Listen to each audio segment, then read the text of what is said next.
filling at third base. Facing CC Sabathia, makes his team-high 21st start of the season.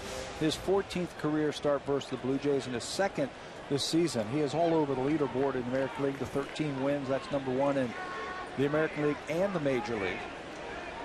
Innings pitched, he is second.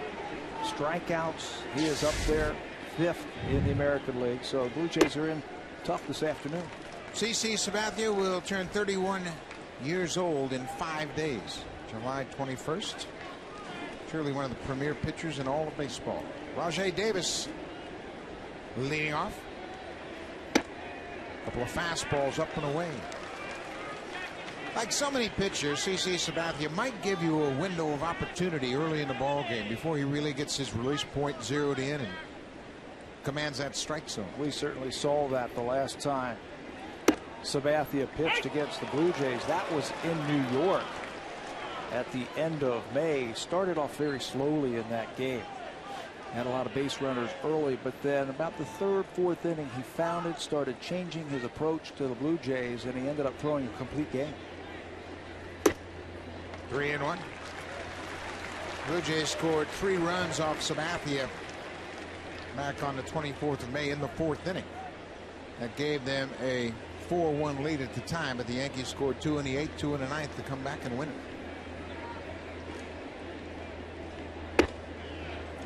Full count. Nothing but fastballs early on for Sabathia as he's trying to get his command zeroed in here. And he will do that, and that's what we were talking about in the opening, that you've got to get him early in the count before he can set you up with all his other weapons. Leadoff walk. Defensively for the Yankees, they have committed 5 errors in the first 2 games in this series. Jones, Gardner, and Swisher in the outfield. Jeter, Cano in the middle. Eduardo Nunez at third base, taking over for A-Rod. Teixeira, the 4-time Gold Glover, over at first base. Francisco Cervelli behind the plate. That's the first time we have seen him in this series. And there's Brett Gardner, just his 3rd start in center field. You mentioned that Granderson gets the half day off by DHing. He can really run. There goes Davis on the first pitch. The throw from his knees is into center field. Rajai didn't pick up on it right away, that the ball bounced past second base. But he has the steal, and you could bet on that. Cervelli has not done a very good job all year long. He's just caught 2 of 22 base stealers. Right now you can see he goes on the first movement. It looks like he's putting on his gloves as he decoys CC Sabathia into that steal, his 25th of the season. And now watch him at second base also. He's got the best stolen base ratio of 3rd in the big leagues. Eric Thames, high fly ball to left. Rajai Davis going back to tag Andrew Jones in left. 1 out. Davis has to hold his ground. And he is very dangerous again when he's at second base. 14 for 14 in stealing third base this year, the best in all of baseball. Michael Bourne of the Astros had 10 steals of third. He's second. But Davis, boy, if he can get a walking lead, it's academic. And it looked like he had that with the left-handed batter at the plate in Thames. Jeter was not covering, and now Cano is going to sneak right behind him. It looks like he's almost going to hold him on like a first baseman. He sees those numbers just like we do. Yunel Escobar batting third. Filling in for Jose Bautista. He had 3 hits in the game last night. Also had a walk. Drove in a run. Drove in 2 runs and scored a run. Robbie Cano is going to come in and talk to CC Sabathia. Obviously, there's been a lot of controversy in the first 2 games about the Blue Jays relaying signals from second base. And Joe Girardi took it even a step further before the game today, talking about the possibility of some outside assistance for the Blue Jays here at Rogers Center.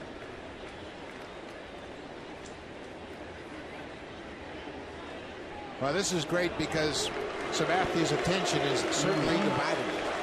Split it up between the runner and the batter. Cano goes in and talks to him just to remind him, okay, if I might put on a pickoff play here, give him a long look. And that's a good sign right there. Yeah, any pitcher, especially in the first inning, you're trying to get into your game, trying to really command the strike zone, and now you got the distraction of Rajai Davis there at second base. and a dangerous hitter in Escobar.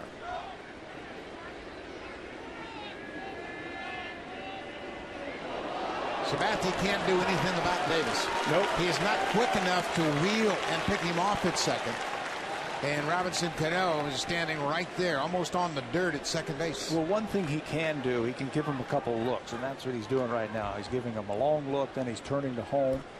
If he gives him just one look, Davis is going to pick up on that and take off. There's a strike.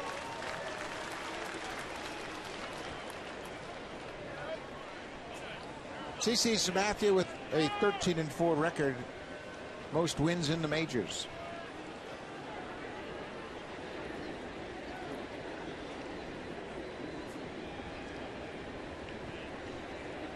There goes Davis. He got a good jump. Bounce past Cano, and Davis will come in to score.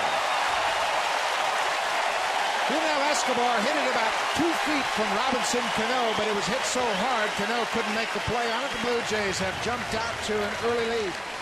He was playing behind the runner and then tried to move back, and the ball was hit right where he was standing before he moved. Davis takes off. You see Cano move and then have to move back. If he just stands his ground, it's a line drive double play.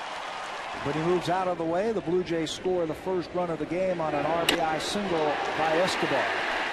If you don't think speed has value in something other than stolen bases, you're mistaken. Robinson Cano was taken out of his game because of Rajai Davis' speed. And CC Sabathia certainly was distracted as well. Certainly. And that's, I think, the way this game is starting to move back to.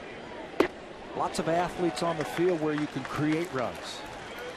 Adam Lind is in a hole 0-2. Lind is 3 for 9 in this series. He's just 0 for 2 against CC Sabathia.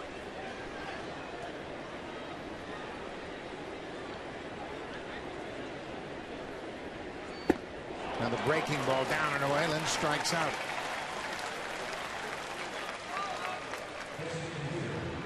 That'll bring to the plate the DH Edwin Encarnacion. He is 4 for 6 in his series, swinging a red hot bat. Just one of 4 very hot bats for the Blue Jays in these recent games. Encarnacion 550 in his last 5. We just saw Escobar pick up the RBIs. Certainly Snyder and Thames belong in that category. First pitch swinging, fouls off the 94-mile-an-hour fastball. One thing that Encarnacion brings to the table that the other young hitters might not in this early part of their career is his ability to hit the ball out of the ballpark on a mistake. He only has 6 home runs, but just that threat of the home run and the extra base hit. There's a bullet down the left field line. That is a foul ball. CC Sabathia came into this game with 23 2/3 innings of scoreless pitching. That was snapped at 24. He got an out before Escobar delivered the RBI base hit. That snapped his scoreless streak.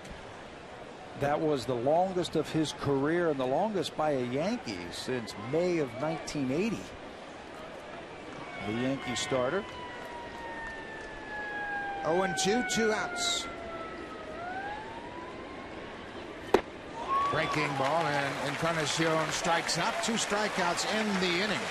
But the Blue Jays have scored 10 first inning runs in the series so far. Blue Jays lead it 1-0.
for the season. This is his 19th start, and he has pitched his way into the elite left-handers in the American League East. Into the equation, Sabathia, Lester Price, and Romero wins by left-handers since the beginning of 2009. And you know what's impressive about those 4 pitchers? They're all in the American League East, so they're facing the Yankees and the Red Sox and Tampa. You know, you're not facing some teams that are at the bottom of the American League and hit it. You're facing the best. Day in and day out. And Ricky Romero is up to the challenge. Romero just off his first All-Star appearance. Did not appear in a game. Made the All-Star team for the first time. In his 3rd big league season. Robinson Cano. He was shut out in last night's game. Had 3 hits in the opener, but 0 for 4 last night. Came into that game last night just a tick under 400 against the Blue Jays this year. Hits the ball all over the field. Doesn't matter lefty, righty. When you can hit, it doesn't matter who's throwing. And Cano can certainly hit. First time I saw Robinson Cano when he came to camp with the Yankees, the great Yogi Berra was sitting at the batting cage and said, this guy's going to win a batting title one day. Well, you can just watch it in his approach at the plate. Keeps his front shoulder in. Can spray the ball all over the field. Tom Mattingly was their hitting coach when he came up, and he said, keep an eye on this guy. He can hit the ball the other way, and pretty soon he's going to become a home run hitter. How prophetic. He's done that. 15 homers so far. 2-2. Change up in there. Cano has hit .343 against lefty pitching this year.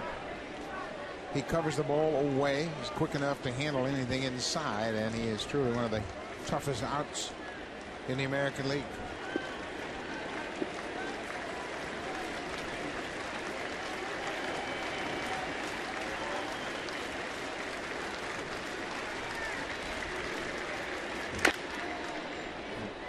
Sinking fastball. We talk about a great pitching matchup. Romero in his 3rd season, CC Sabathia in his 11th season, but go back to their first 79 games and compare their careers. I think CC Sabathia is the gold standard when it comes to left-handers. And if you compare the first 79 starts between these two, look how similar they are. 34 wins for Romero, 35 for Sabathia, a better ERA for Ricky. Oh, what a pitch. Down and in two-seamer overmatched Robinson Cano, and that's what they did with him last night. They struck him out down and in, but this sinking fastball really moves inside. Mark Zebczynski got him last night with the same type of pitch, just crowding him, keeping the ball in on his hands so he can't extend through. That note on Romero, again, pitching in the American League East where you're facing the Yankees and the Red Sox and Tampa 18 times a year. Pretty impressive numbers. First pitch swinging is Nick Swisher, the right fielder. Well, I'll take it a step further. CC Sabathia made his first 79 starts in the AL Central for Cleveland. Not the same caliber of opposition. You know, it's just a fact of life. You know, a little bit easier to face some of those teams. Swisher's out in front. Into the seats. Another great crowd here at Rogers Center. Over 33,000 the first 2 games. 37,000 on Thursday night. Another big crowd here. Great walk-up crowd on a beautiful day here at Rogers Center.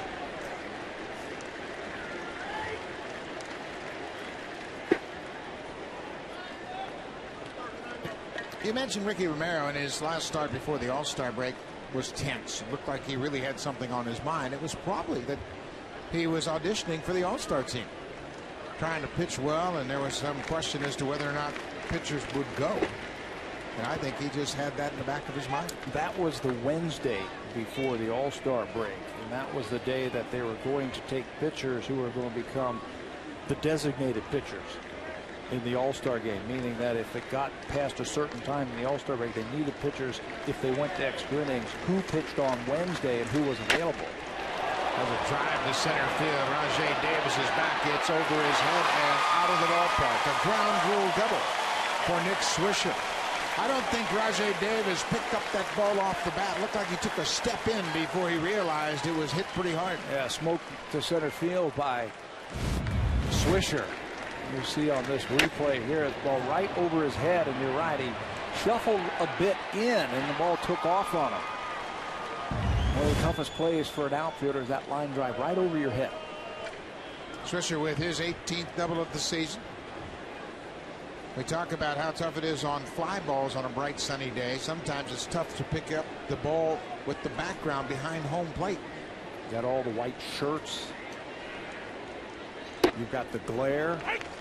That's where you got to get a lot of help from the corner outfielders. They'll tell you back, they'll tell you in, help you read the ball.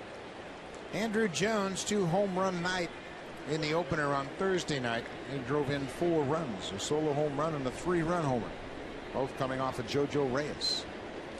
And he lines it down the left field line. Swisher coming around third. He's going to score, and Andrew Jones has tied up the game. Jones isn't hitting much, but boy, he's coming up with big hits. His 17th RBI has tied it at 1-1. All against left-handed pitching. That's what he is in there for. Just trying to look for a ball where he can pull. And that's exactly what he gets. Down and in, and he yanks it into the corner for the RBI single. Ball's cut off by Snyder. He gets it in, keeps the double play in order. But that's what Andrew Jones does.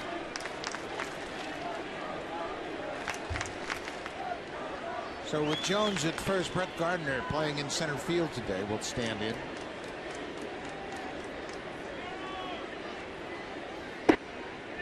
Upstairs. Gardner got off to a slow start this season, but he's got his average up to 272. He had 3 hits in the opener and another hit last night. Downstairs. He has hit Ricky Romero well in the past. He's 5 for 12. And over his last 9 games, he's hit over 300. Extra base pop. Can also run. We saw him last night hit a 2-hopper to the first baseman Lynn, and he beats it out. Ball bounces away from Land, and Hill's there to back him up. Romero used that step-off pick-off throw where he steps off the rubber and gives a short, quick throw. He threw it in the dirt and handcuffed Adam Lynn. It's the step-off throw. You're just trying to get the runner leaning out on that front foot, take him by surprise. Ball is popped out of play. Ricky Romero, his whole career has been spent with Blue Jays pitching against American League East opponents, and you can see how he has matched up against the other 4 clubs. And you can see how tough it is to face the Yankees as many times as he has, and the Red Sox certainly have been his kryptonite so far in his career, but the Orioles and the Rays, 2 other teams that he has had good times with. There's a base hit down the right field line. Gardner is headed for second. Andrew Jones is going into third base. Thames gets the ball into the cutoff man, and Jones will be held at third. But Gardner continues to swing the bat well against Ricky Romero. Staying on top of that ball. First inning, everything was down for Romero. Now look where everything is. It's up. Lefties are going to pound that ball. A little backup slider on the inner half, and it's up.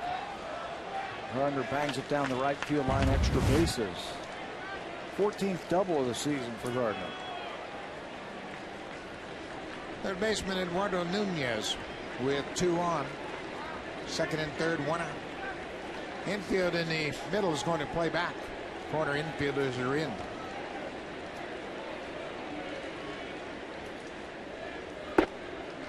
Nunez is a very aggressive hitter. He's a free swinger. He'll pull the ball an awful lot, and he'll be subject to that changeup. That's a pitch I think that will really create problems for him. He hasn't had a lot of at-bats versus Romero. Doesn't know him that well. He does have the 15 RBIs like you mentioned. Bouncing ball, McDowell Has to unload in a hurry. They get Nunez at first, but Jones scores to give the Yankees the lead. And Nunez gets the RBI. Andrew Jones drove in the first run and scores the second.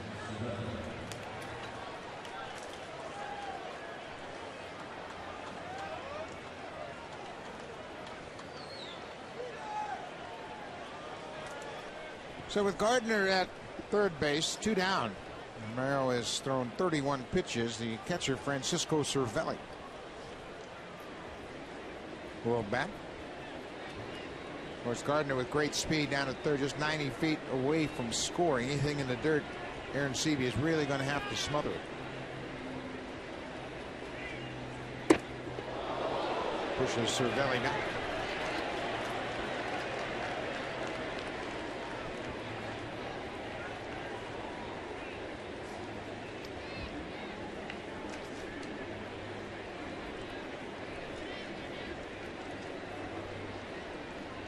This is Cervelli's first game in 7 games. Martin's doing most of the catching of late. Little day game after a night game to get the youngster into the game.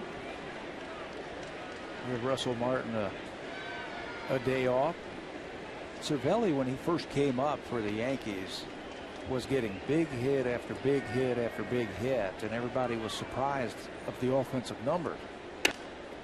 He is more of a catch and throw type defensive specialist behind the plate. Now he's only hit 2 home runs, but his first major league home run really sparked the Yankees back in June of 2009. They were really kind of lethargic playing the Braves in interleague play, and he got a big home run to win a ball game, and that boosted the Yankees to a hot streak. Just foul at third. High energy. That's what you want to see, I think, from the catcher when he gets a chance to play, to get out there and give yourself some energy, keep the pitcher in the ball game, come up with some clutch hits. Jose Molina certainly does that for the Blue Jays. Jorge Posada has done it forever, it seems like.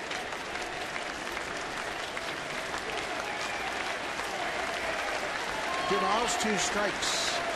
2 down here in the second. Cervelli lays off that breaking ball. Full count. Derek Jeter, the leadoff batter, is on deck. The Yankees have scored 2 here in the second.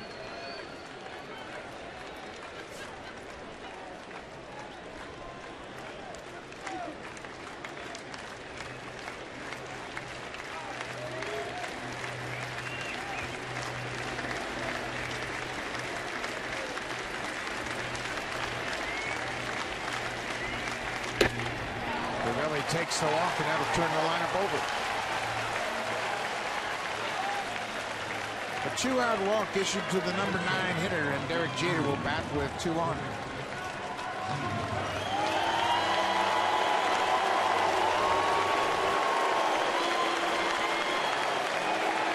Derek Jeter, no matter where he plays, he gets reaction. That, I think, is out of respect for what he has accomplished and what he means to baseball. Some of that the fans are booing him, but I think that's because he's so good. As good as he is with his 3,005 hits, Ricky Romero has owned him. Jeter just 2 for 21 against the Blue Jays left-hander.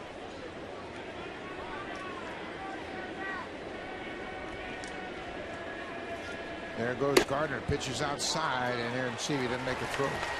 Nobody was covering second. They were going to keep their defense intact so they concede the base to Cervelli as Gardner holds his ground at third. You know something's up when the catcher steals at first base and a very fast runner at third base. The double steal was on, I think, with the Yankees, and Aaron Seavey does the right thing and just eats that baseball.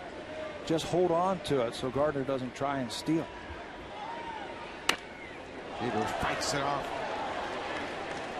Romero keeps that fastball right in on his hands. We talked about Jeter throughout this series, and there are the numbers against Ricky Romero. Not very good. But if I had to have one pitch in a crucial at bat I would try down and in to Derek Jeter. I think he's so good at fighting that pitch up. And he can flare it into right field. Down and in, that's a tough pitch to flare. Yeah, you can see it. It's a little bit closer to you when it is up. You can see it a little bit better, but down. Don't miss if you're going to go down there. Off-speed pitch, and Romero gets out of the inning. Jeter strands too, but the Yankees have taken the lead. Aaron Hill, Travis Snyder, J.P. Arancibia will bat against C.C. Sabathia.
Sabathia, a strong arm starter, at least 30 starts in 9 of his 10 big leagues career. He'll get there again this year. His power plus with the fastball, the curveball, and the slider. The Blue Jays are going to have to make the adjustment to his changeup. That was the last time he did that, about the 4th or 5th inning, and he ended up with that complete game.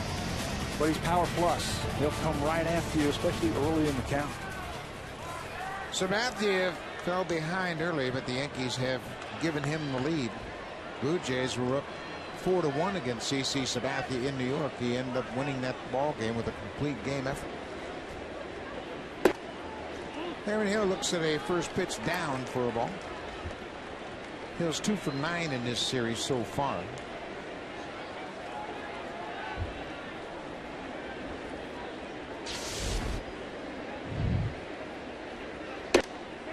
Boy, Cervelli presents a very good visual back there. He holds that glove well out in front of his body, something to focus in on for C.C. Sabathia, really accentuating his target.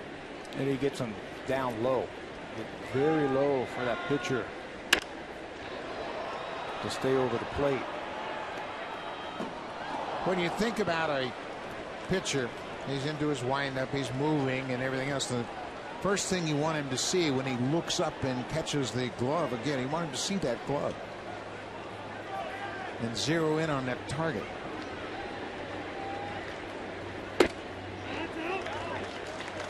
Three and one.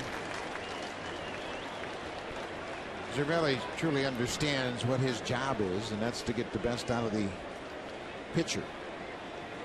Very animated back there. He's got a lot of energy, always pushing.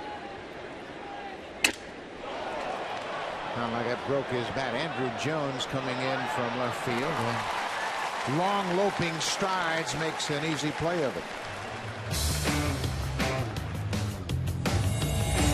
Jays on Rogers Sportsnet, brought to you by your local independently owned Home Hardware or Home Hardware Building Center. Homeowners helping homeowners. Beautiful day on the shores of Lake Ontario. Lots of people out in the beautiful water. C.C. Sabathia, 10-3 for his career against the Blue Jays with a very good ERA. This is his 14th start against Toronto. Coming off his 12th career shutout. You know, we were talking about Cervelli and the way he presents himself back there and the energy that he brings. Reminds me a lot of Tony Pena. their catching instructor, bench coach for the New York Yankees. He was always a very high energy guy. Always fired that ball back to the pitcher as if he was trying to get his attention. Travis Snyder, big bouncing ball to the third baseman. 2 quick outs. He got lower than any catcher that I can ever remember when he was presenting his glove to the starting pitcher. Yeah, he used to sit on his left leg, and he would extend his right leg out and really present a low target. Very good catching instructor, and it certainly has had an impact on both Russell Martin and Francisco Cervelli. Certainly knows the game, and you go over and talk to him, and he loves to talk about catching. He loves to work with the young catchers that they have here. JP Arencibia takes a swing at the first pitch. Arencibia on a mini 4-game hit streak. He's at 353 over those 4 games. Stay in the middle of the field. That's when JP is at his best.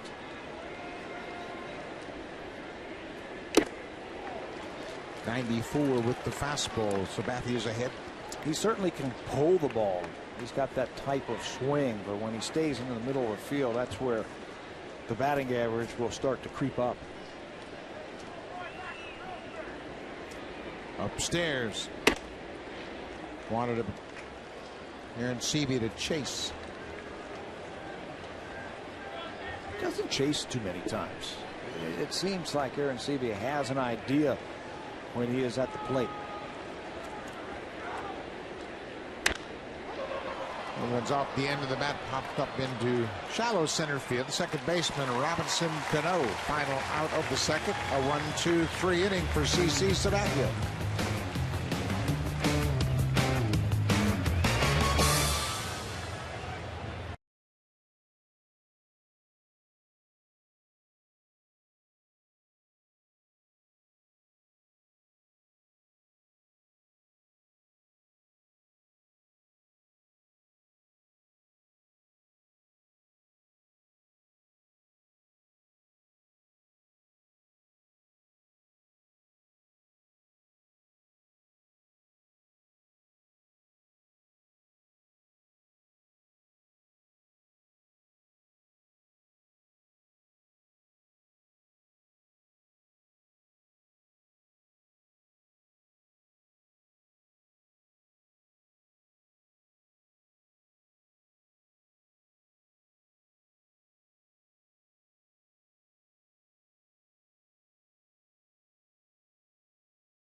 Last night, Jesse Litch made a good start at Tucson for Las Vegas. 6 innings, no earned runs. Henderson Alvarez, another good start in Double-A. Yeah, Jesse Litch will continue to pitch at Triple-A. 6 shutout innings. That was on the road. Alvarez and then Dustin McGowan. That is a nice sign right there. 2 2/3 innings, no earned runs. That was in A-ball. And then Darno, the catcher. I think we talk about him every day. It seems like it this month. Especially in this month of July, he's hit .480 for New Hampshire in Double-A during the month of July. Curtis Granderson. Granderson flied out to right against Romero the first time up.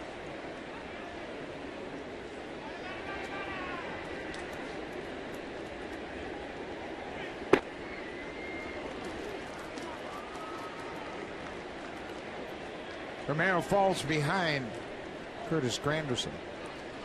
Ricky had a good first inning, a 1-2-3 first. He pitched ahead. And then fell behind just like this.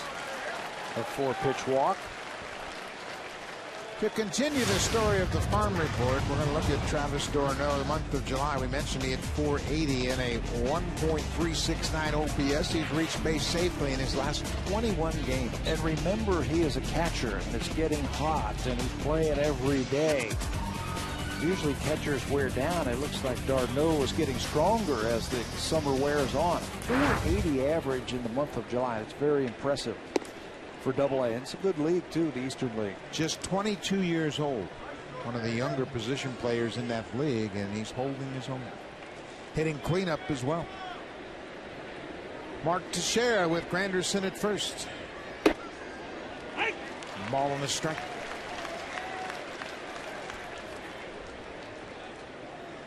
Teixeira with 25 home runs. He and Curtis Granderson, the first Yankee teammates to have 25 homers before the All-Star break since '61. That was the great year of Roger Maris and Mickey Mantle. They both had 25 or more before the break. The M&M boys in '61.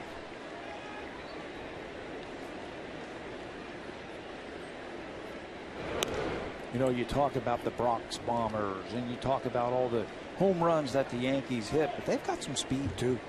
They can manufacture runs. They are third in the American League in stolen bases with 80.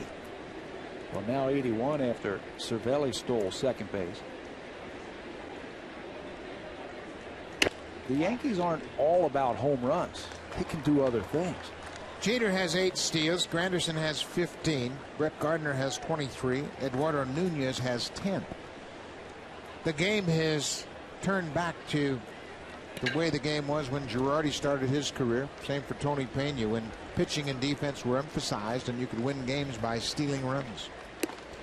Teixeira is overmatched as Romero strikes him out. It's the third strikeout of the afternoon for Ricky Romero.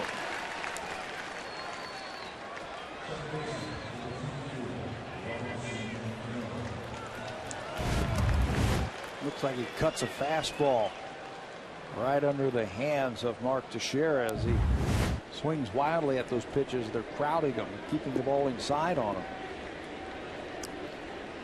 So Robinson Cano will step in. Big lead at first for Granderson. And Romero picked up on that. Granderson walked to lead off the inning.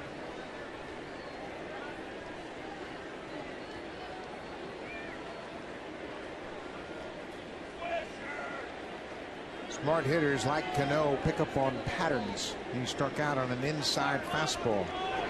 First time up, there's another snap throw. Struck out last night on an inside fastball from a left-hander.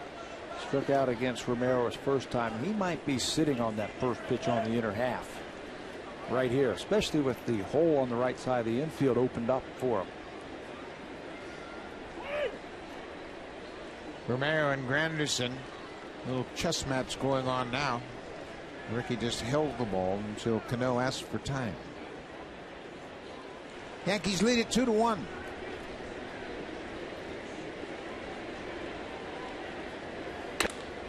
There's that inside fastball. Cano was sitting all over it.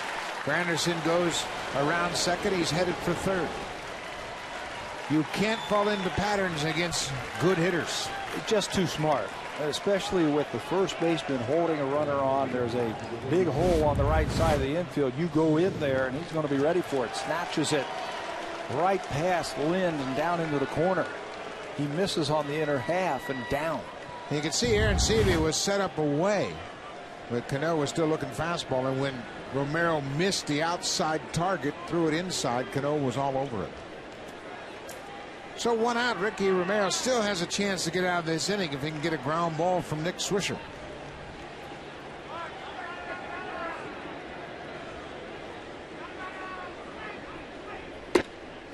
First pitch strike.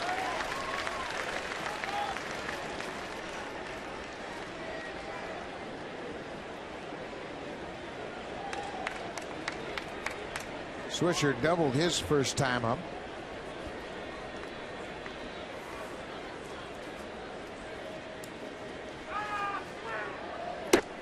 Upstairs. Romero has a couple of different pitches to get that ground ball. He can sink the fastball. He could throw that very good changeup.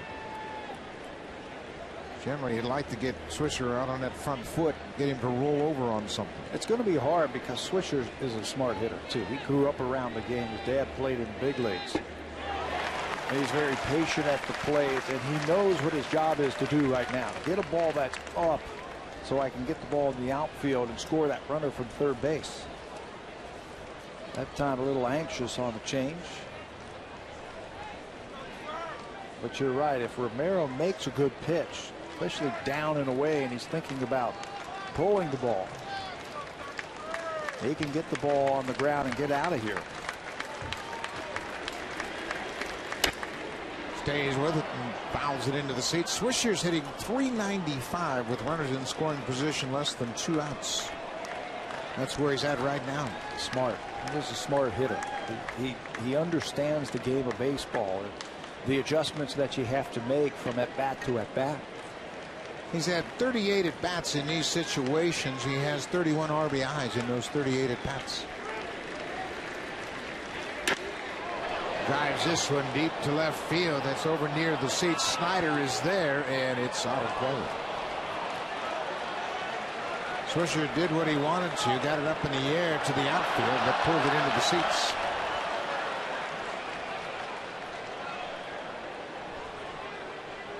Swisher was a little quick on that inside pitch. Now you'd think down and away might be a good spot to go. You'd think that you can get one by him, but he was just too quick on the inner half. And I think that's why Aaron Sebia went out there to talk to Romero. Aaron Sebia went through another set of signs for Ricky Romero. You don't think those 3 guys sitting on the bench are thinking about this next pitch? John Farrell, the manager, is a former pitching coach. Bruce Walton is the pitching coach, and Don Wakamatsu, the bench coach, is a catcher. They've all got an idea what they'd do in this situation. Laid out the brown ball in the dirt. Breaking ball. Against the Yankees and against the Red Sox, if you don't throw a breaking ball for strikes, they are so disciplined and such good hitters, they don't even offer at it. And I think that's why Ricky, when he's not throwing his breaking ball for strikes or he's not throwing his changeup for strikes, has trouble against the Red Sox. And the ERA against the Yankees not very good. But when he's dropping that curveball in for strikes and he's throwing that changeup for strikes in a good spot, that's when he is very dangerous, very effective. Down and away. They'll even offer at it. Yeah. And you can see how patient Swisher is. He knows that he's got to make Romero throw a strike before he has to offer at it. Curtis Granderson, the leadoff walk. He's at third. Robinson Cano had a single to right. He's camped out at first. Full count, 1 out.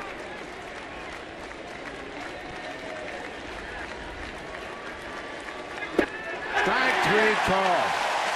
Romero crossed up Swisher, and Swisher knew it. Dropped the breaking ball on him and gets a big strikeout. Drop it in for a strike. You have to go in the strike zone, I think, to get the Yankee batters. And he drops that curveball. When it's effective, when he's throwing for strikes, he's tough. A lot of times we talk about, you could expand the strike zone and you can go out and throw a pitch out of the strike zone to get strikeouts. I don't think you can do that against these teams. Andrew Jones. Jones with 5 RBI in the series. The Yankees have scored 8 runs. Jones has driven in half of them.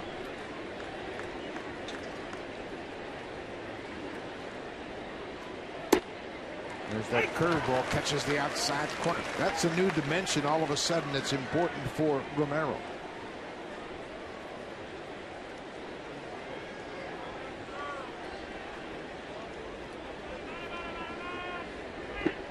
Ball in the dirt. Cano is headed for second. They've got him hung up. Hill has the ball. Granderson is breaking for home. Here's the throw over Aaron Sebia, and Granderson scores. A high throw from Aaron Hill as Granderson broke to the plate. They had him dead to rights. They certainly did. They had a chance to get Cano, but he did the right thing and stopped halfway between first and second base. Got in a rundown, and as the second baseman is chasing him back to first, there's Cano. He stops. As he's chasing him back to first base, he's got one eye on him and one eye on the runner. If he makes a good throw, he's out. But he sails it. Tough for a right-handed thrower to get your body all the way around and close it up to get him at home. And it just sails on air. Granderson did a good job of walking down the line with Aaron Hill once that rundown began. So the Yankees have scored. It's a 3-1 game. Cano is at third base. Boy, that's a tough run to give up. Blue Jays played it perfectly. Aaron Sevilla took his time and made a good throw to second base, but Hill's return throw to the plate was high over the catcher.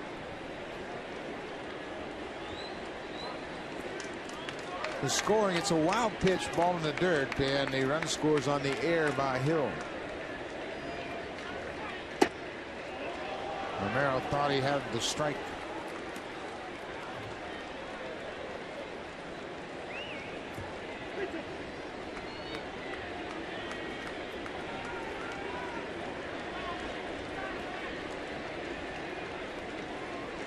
Full count, 2 outs. Big bouncing ball. McDonald cuts in front of the shortstop. And Jones is retired, but the Yankees get a gift run. Take advantage of a bad throw by Aaron Hill. Take a 3-1 lead.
For our nation's most talented performers.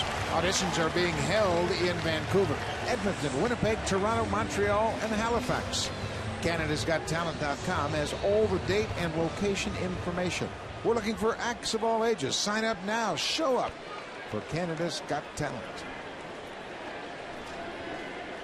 Certainly a lot of folks here at Rogers Center, and a great weekend of baseball. The Yankees in for a 4-game series. Blue Jays have taken the first 2 games.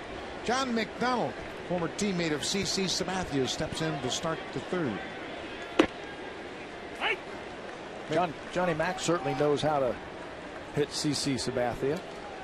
Well, he thinks he does. He just 3 for 18, but he thinks you've got to be aggressive against Sabathia and look for fastballs early in the count. There's a high fastball, maybe up out of the zone.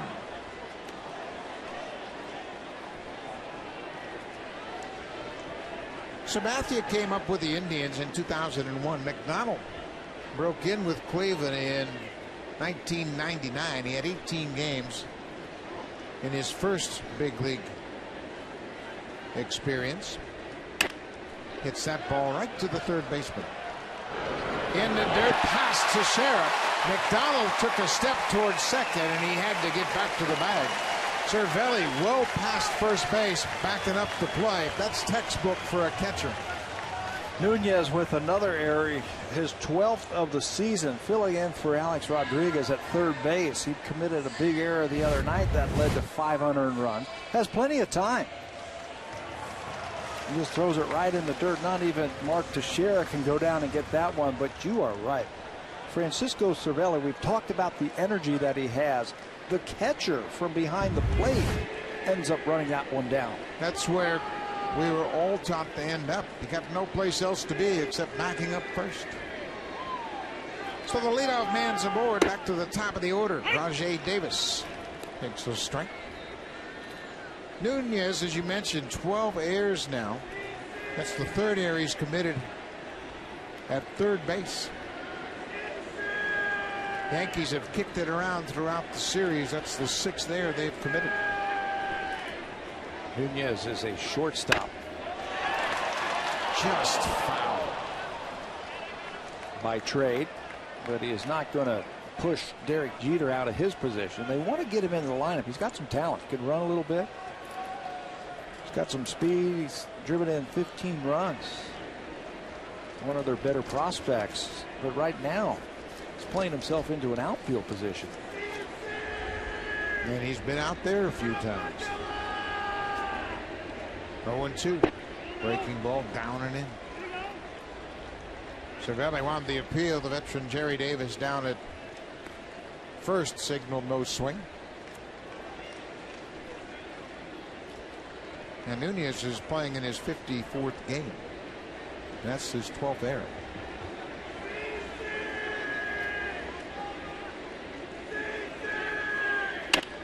Ground ball should be 2. Jeter to Cano for 1. Back to first, double play.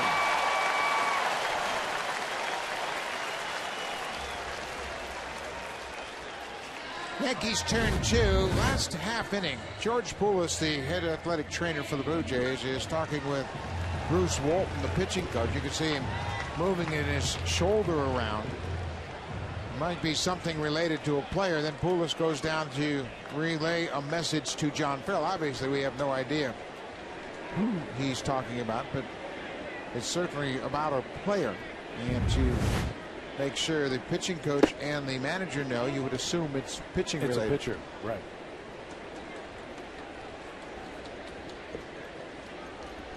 Eric Thames flied to left his first time up.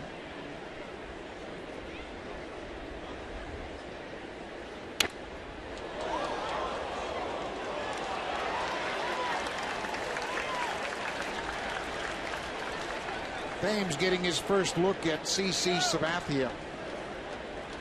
And a good start to this series. He had 5 hits in 8 at-bats in the first 2 games.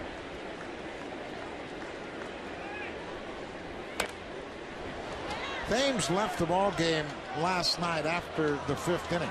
He had 2 doubles in 3 at-bats, and he left with leg cramping. He would actually get 2 bags of IV solution, rehydrated himself, but he was the DH yesterday and put in a little too much pregame work. Goes too far, chases the slider, and he will strike out. CC Sabathia, 3 strikeouts, gets the benefit of the double play. Quick inning for Sabathia.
Jays food drive. Tomorrow, the Blue Jays will wrap up this 4-game series with the Yankees. Before the game, bring your non-perishable items or monetary donations to gates 3, 5, 10, or 13. Or purchase a mystery bag for $25, which will include an autographed item. All the proceeds will be donated to the Food Banks Canada. Call the Jays at 416-341-1234. Log on to BlueJays.com or stop by most Rogers Plus locations for tickets. Lady Jays doing a great job of manning the gates and accepting those donations, whether it's monetary or non-perishable food items. So come on down to Rogers Center and make a contribution to a great cause. When you're leaving for the ball game tomorrow, go ahead and get some macaroni and cheese and put them in your back pocket. Bring it down, and if you forget, just open up your wallet. It's a great thing. One thing they're always in need of is baby formula. So it's a great cause and good effort by the Lady Jays, the wives of the Jays players. 2 balls and a strike to Brett Gardner. Gardner had a double down the right field line his first time up.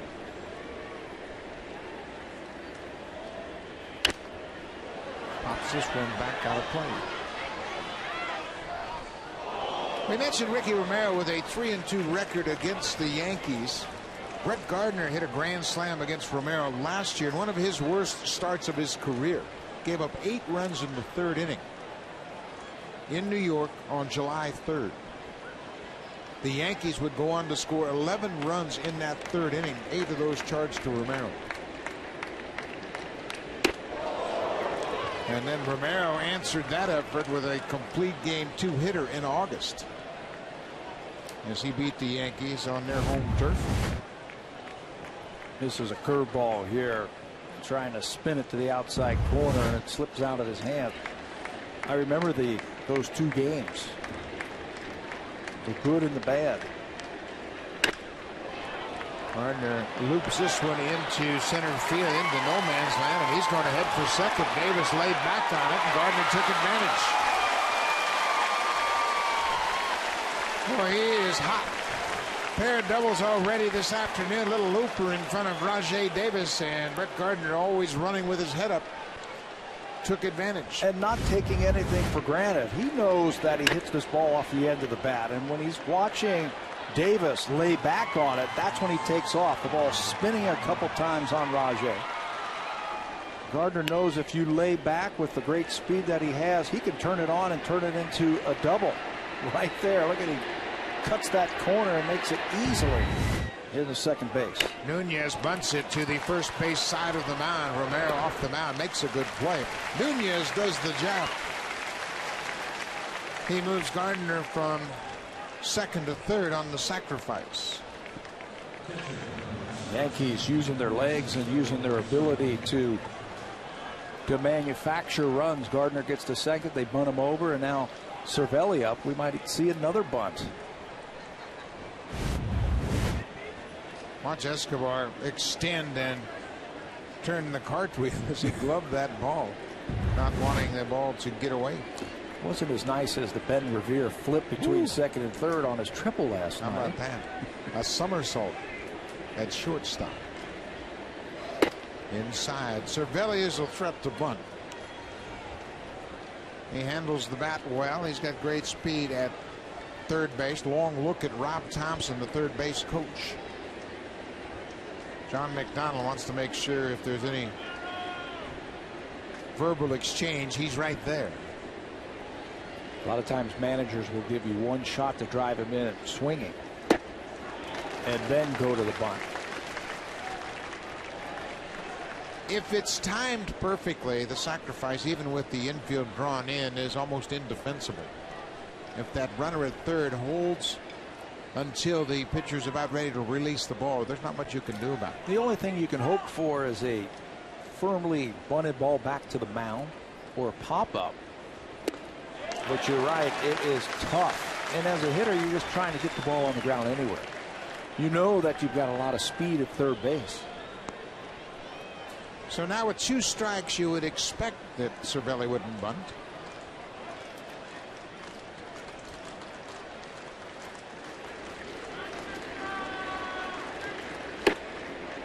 stairs.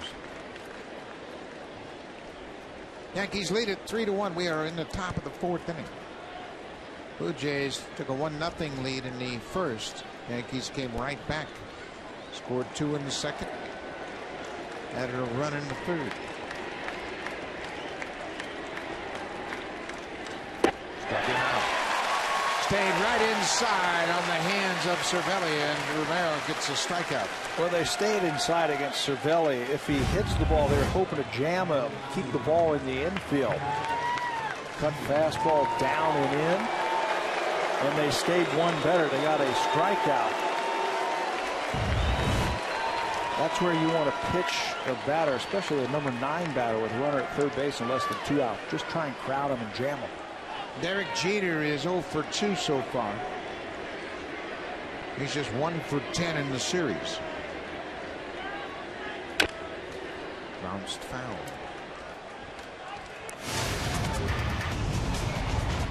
Jeter has had his problems with the Blue Jays over his last 18 games, hitting just a .51. 16 strikeouts in those last 18 games. And he finds ways to make things happen. And you could see they handle Jeter, they handle the Yankees. 8 and 10. The Yankees are in those games. Tough play for Escobar. Long throw over the head of Clint into the seats. That'll be another error and a run for the Yankees. Long throw deep in the hole, and Escobar airmails the first baseman. I think he is going to learn who the runner is and how much time he has. He has time to plant that foot and get a lot more on it and be a lot more accurate. He's got one of the best arms for an infielder in all of baseball. Has time, he rounds to it. And that time trying to throw on the run over everybody. It's an infield base hit and an RBI for Derek Jeter. You know, Escobar is charged with the error that allows Jeter to go to second.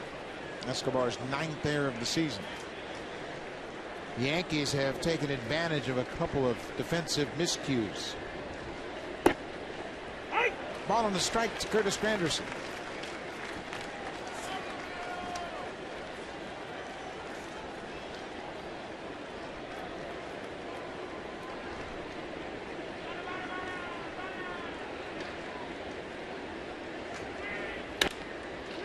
Ground ball to first. Lynn stays with it.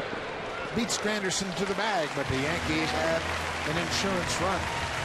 They have taken a 3-run lead. As Junel Escobar will lead things off, followed by Adam Lind and Edwin Encarnacion. Meet of the order to take on CC Sabathia.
Cherished free agents.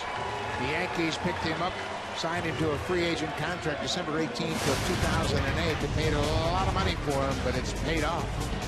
53 wins, the most in baseball since he signed with the Yankees 3 seasons ago. Roy Halladay, Justin Verlander, second at 49 each. He also leads all active pitchers under the age of 31 in career wins with 170. He also leads in strikeouts and innings pitched. Goes 170 wins before his 31st birthday. You said it's next Thursday. The last major leaguer to have as many wins prior to his 31st birthday, Catfish Hunter. Wow. Catfish got an early start to his career. Came up with the Kansas City Athletics before they moved to Oakland in '68. Give you an idea what free agent starting pitching cost you? It's over $1 million a win. Whether it's career or during a year, you can figure on about $1 million, if not more, per win to sign a free agent starting pitcher. Two things I have to say to that. Choose wisely, my son. First of all, when you're going to go out there and sign a free agent, and you better draft a lot of pitching when you have a chance to and develop your own starting pitching. Because by the time you want to get them when they're free agents, too much, too expensive. Yeah. Phil Hughes will start tomorrow. He is on a left field screen, and he has had injury problems and velocity concerns all year. Many around the Yankees believe Phil Hughes in the second half is the key to their success. Certainly. 18-game winner last year for New York. You team him at the top of the rotation with Sabathia, and A.J. Burnett, another free agent signing, I think is going to be important in the second half. But if Hughes can bounce back and return to the form that allowed him to win 18 a year ago, team him up with A.J. Burnett. Freddie Garcia has already given the Yankees more than they could have expected, as has Bartolo Colon. They have Ivan Nova down in the minor leagues, who is throwing the ball very well.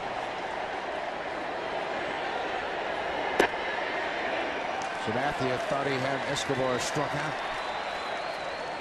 And now he's asking the home plate umpire, was it down? And pitch tracks will tell us if it was down. And it looks like a strike. And that's why Sabathia waited so long, hoping to see the right arm of Todd Tishner go up. Full count. Yunel Escobar leading off the fourth. Takes the walk.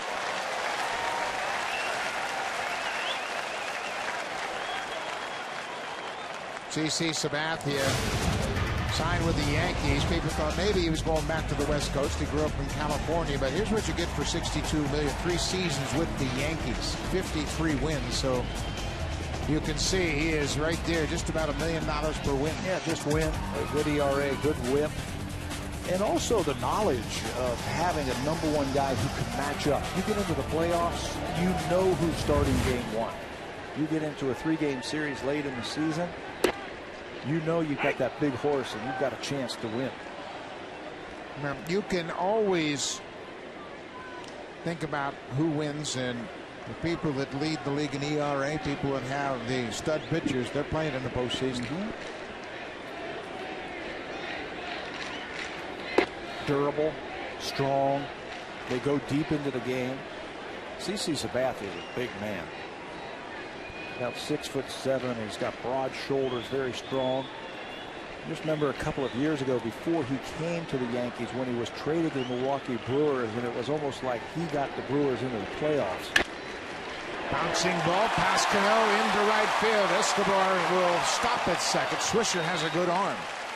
Escobar showing good judgment there. Thought about going to third, but shut it down. First 2 reach here in the fourth.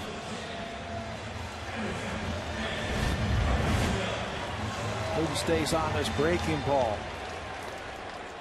Sabathia struck him out his first time up. This time he stays on it and gets it by the Gold Glover Cano into right field. Here comes Escobar thinking about going first to third.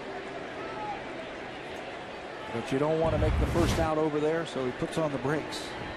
Edwin Encarnacion struck out. First time up, takes a backdoor breaking ball for a strike.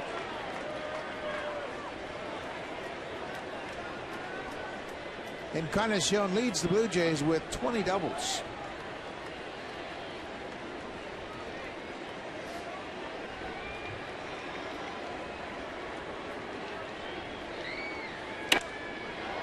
Fights this one off, and it'll get into the seats.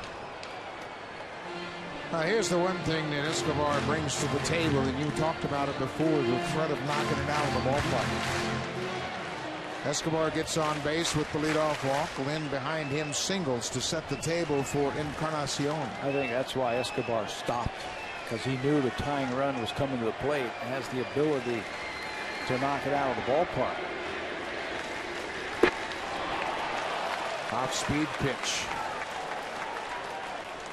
Well, and that's the development of CC Sabathia. Changeup strikes out Encarnacion first out of the inning.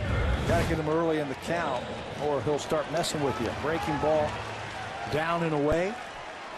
Talking about that in the opening. He's got multiple ways to get you. He can ride that fastball up. He can try and backdoor you.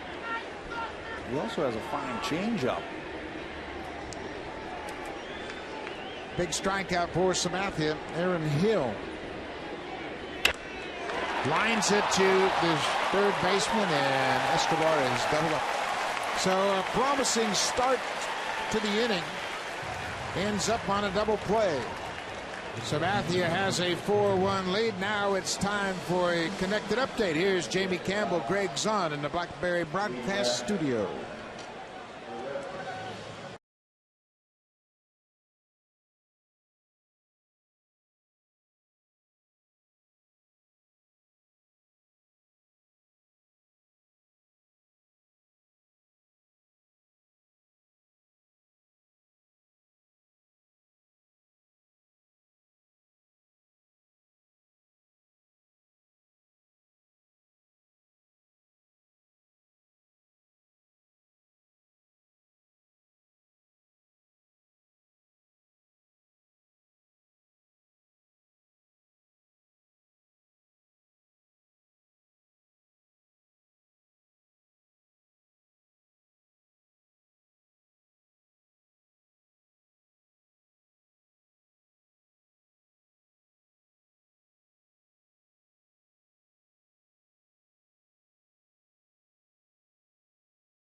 So no Scouts Canada guest of TD Bank, front and center for Game 3 of this Yankee Blue Jays series, enjoying some ice cream on a hot day here at Rogers Center.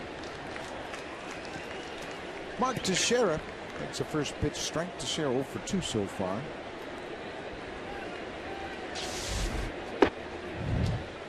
Teixeira, like CC Sabathia, signed with the Yankees as a free agent. Signed a free agent 8-year contract, January 6th of 2009. It's his 3rd season with the Yankees. The contract will take him through the 2016 season. I can't imagine what I'm going to be doing in 2016. Probably sitting right here with me, talking about, hey, you hear Mark Teixeira is a free agent after this year? Boston and Baltimore were the names that we heard with Teixeira. One ball is shot down the right field line, but foul. When he was a free agent, and then all of a sudden the Yankees came in and blew everybody away. Teixeira grew up in the Baltimore area. His father went to Annapolis. He was a Navy pilot, so everybody kind of thought, well, he'd go back home and be the anchor of the Orioles. But when you get to that point of your career, and obviously Teixeira had made a lot of money as a player with Texas, and then so it went down to Atlanta. You pick your spots according to the best opportunity to win for most guys.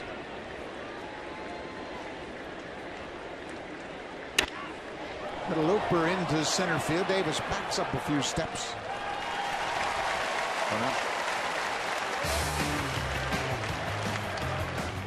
It's Canada's best-selling car 13 years in a row. Honda, the official vehicle of the Toronto Blue Jays. One down for Robinson Cano. Greg Zahn talking about the Cano at bat last time up, how they tried to go away from him with a fastball. The ball crept back over the inner half and he ripped it into right.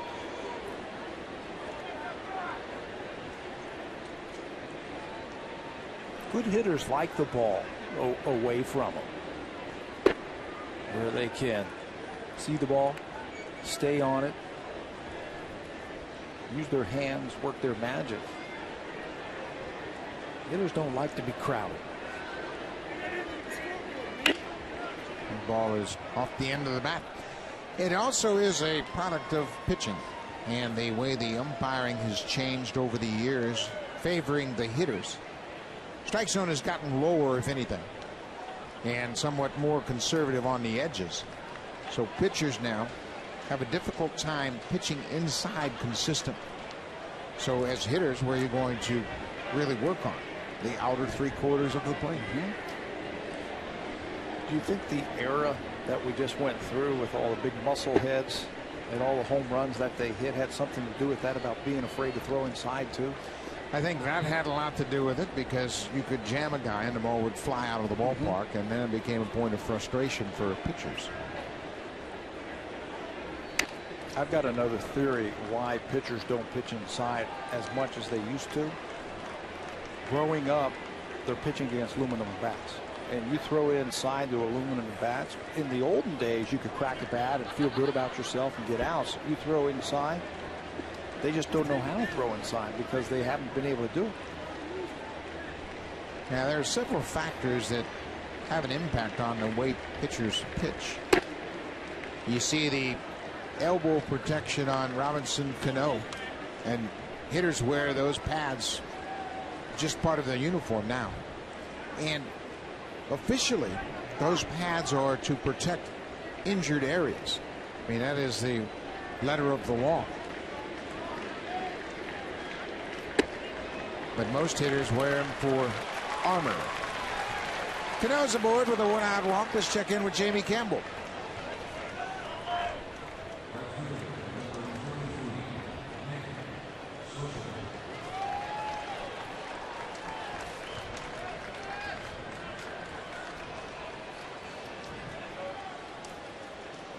Mike Stanton's going to be pretty good when he grows up. What a young talent he is. He was destined to go to USC to play tight end for the Trojans. He dropped to the second round. Florida rolled the dice and took a shot. And that guy, if you've got fantasy baseball and you don't have him, try and trade for him right now. 40 home runs, put it in the bank. He's got 20 home runs now. He moves ahead of Albert Pujols in that regard. He is currently 5th in the National League in home runs. And he's 21. 21. That's what I mean. He'll be good when he grows up. Ball on a strike to Nick Swisher. Swisher got caught looking at a Romero curveball his last time up.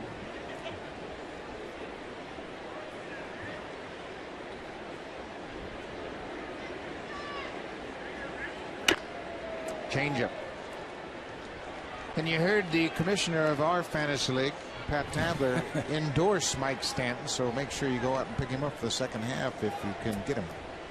I used to have him. Oh, you traded him? No, I let him go. You want to talk about it? No, I don't. I'll be on the couch behind the screen there. We need to see your standings there, Commish. Breaking ball. You know, one thing I've noticed about Romero this afternoon, and we've talked to Bruce Walton about this, when you're facing the Yankees and when you're facing the Red Sox, you have to go to your go-to pitch so many times, and it looks like Romero is doing that instead of pounding with that fastball early. He's really trying to mix it up. Bounce that ball in there, and Sevilla couldn't smother it. Cano goes to second. He stops there. That looked like a curveball in the dirt.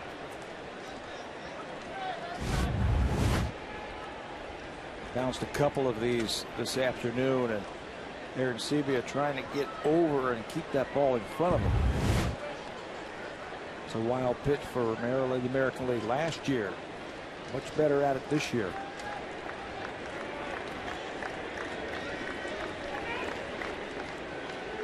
Well, the Yankees have really taken advantage of some defensive lapses here today. Blue Jays have committed 2 errors. Ricky Romero has been charged with 2 wild pitches. Swisher fouls it off his front foot. As good as the defense has been in the first 2 games of this series, it's been a little shaky here this afternoon. Aaron Hill was charged with an error that allowed Curtis Granderson to score back in the 3rd inning. And then Yunel Escobar threw a ball over the first baseman's head on an infield single. That didn't prove to be costly, as Jeter would be stranded at second. Full count, 1 out. Yankees are up 4-1.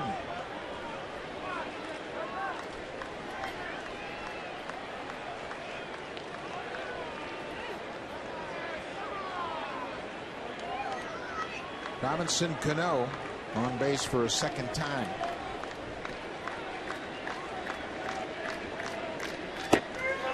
That 3 call. Swisher didn't like that call. He's going to discuss it with the home plate umpire.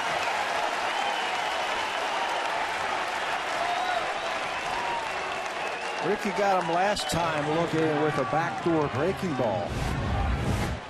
And this time inside, challenges him. Swisher thinks it's low, but you can see from that the 7th pitch catches just that bottom corner.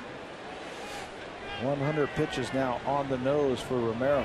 Bruce Walton out to talk about Andrew Jones. Jones, a right-handed hitter. First base is open. Left-hander Brett Gardner is on deck. Joe Girardi now out of the dugout to talk to the umpire, Todd Tishner. Girardi obviously concerned about Nick Swisher, saying, Nick, that's enough. We want you in the game. So Swisher delivered his peace of mind. The umpire and turned around, but evidently continued to harp at the home plate umpire from the dugout. But as we know, as we believe, he's still in the game. Andrew Jones is all over that pitch, but pulls it foul. So Bruce Walton goes out to talk to Romero to remind him about Andrew Jones, what they want to do. There's also a left-hander on deck in Gardner. Do you think they're going to change the way they're going to pitch to Andrew Jones? I think they gave him the option of either pitching around Jones or going after him. You know, give him a chance to put him on and then work to the left-hander. But Brett Gardner has a pair of doubles against Romero this afternoon. When you look at Gardner's numbers for his career against Romero, he is now 7 for 14. So it's not a real good option to put Jones on and pitch to Brett Gardner.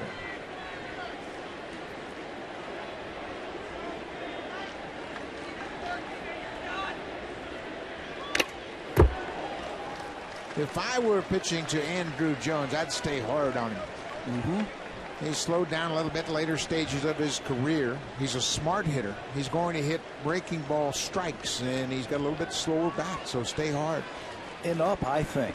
He's got that swing where he drops his back shoulder slightly, trying to lift the ball out of the ballpark. If you go up and away hard or up and in hard, I think you'll get a lot of fly ball outs. What you don't want to do is throw something soft, speed him up. Third ball. 2-2, 2 outs. Romero trying to leave Cano at second. Ricky Romero's only had one 1-2-3 inning. That was the first. Yankees have had runners on each inning, except that first inning. Fastball just missed the inside corner.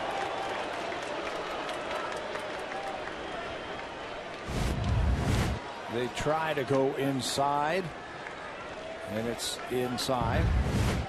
So now I think Andrew Jones cheats to the fastball.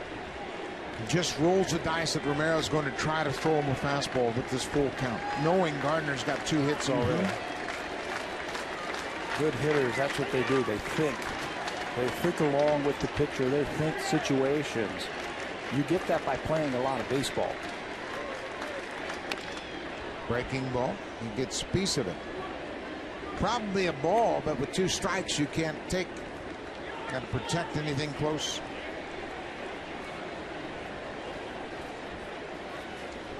Brett Gardner with 2 doubles stands on deck.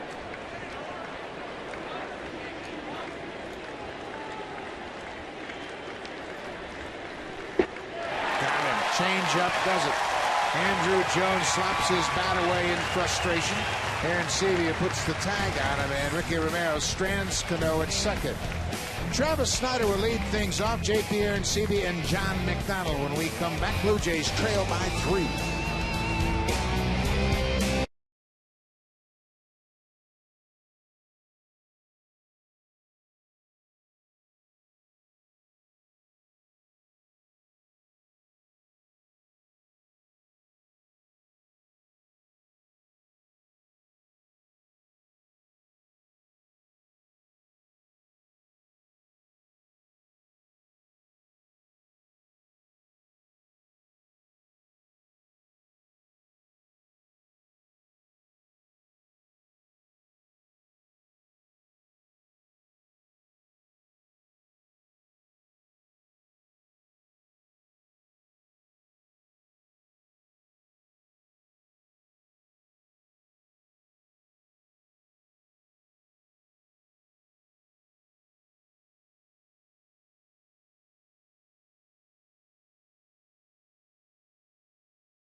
July had 3 doubles that afternoon. If you want to get an autograph from Travis Snyder, all you have to do is go to Sears at the Toronto Eaton Center on Wednesday, July 20th. Travis will be signing autographs from 12 p.m. to 1 p.m. at the Jays shop in Sears at the Toronto Eaton Center. Visit BlueJays.com for more information, but a chance to say hi to Travis Snyder and congratulate him on a great start since coming back from AAA. Snyder grounded out to third base his first time up. Fights it off. It's a great chance for young hitters like Snyder. He's only had 4 at-bats against Sabathia. Thames to get their whacks against one of the best pitchers in the game. He's been so tough on left-handed batters this season. Has CC Sabathia. He's only given up 3 extra base hits to a left-hander in 20 starts this year. So if Snyder, who's hit a lot of doubles in his 7-game hit streak and a home run. Out in front of that one, pops it up down the right side. Cano battling the sun, stays with it and makes the catch. Save during the plumbing, heating, and electrical sale only at Home Hardware and Building Center locations. Homeowners helping homeowners. One down here in the bottom of the 5th inning. J.P. Arencibia, the catcher, will bat.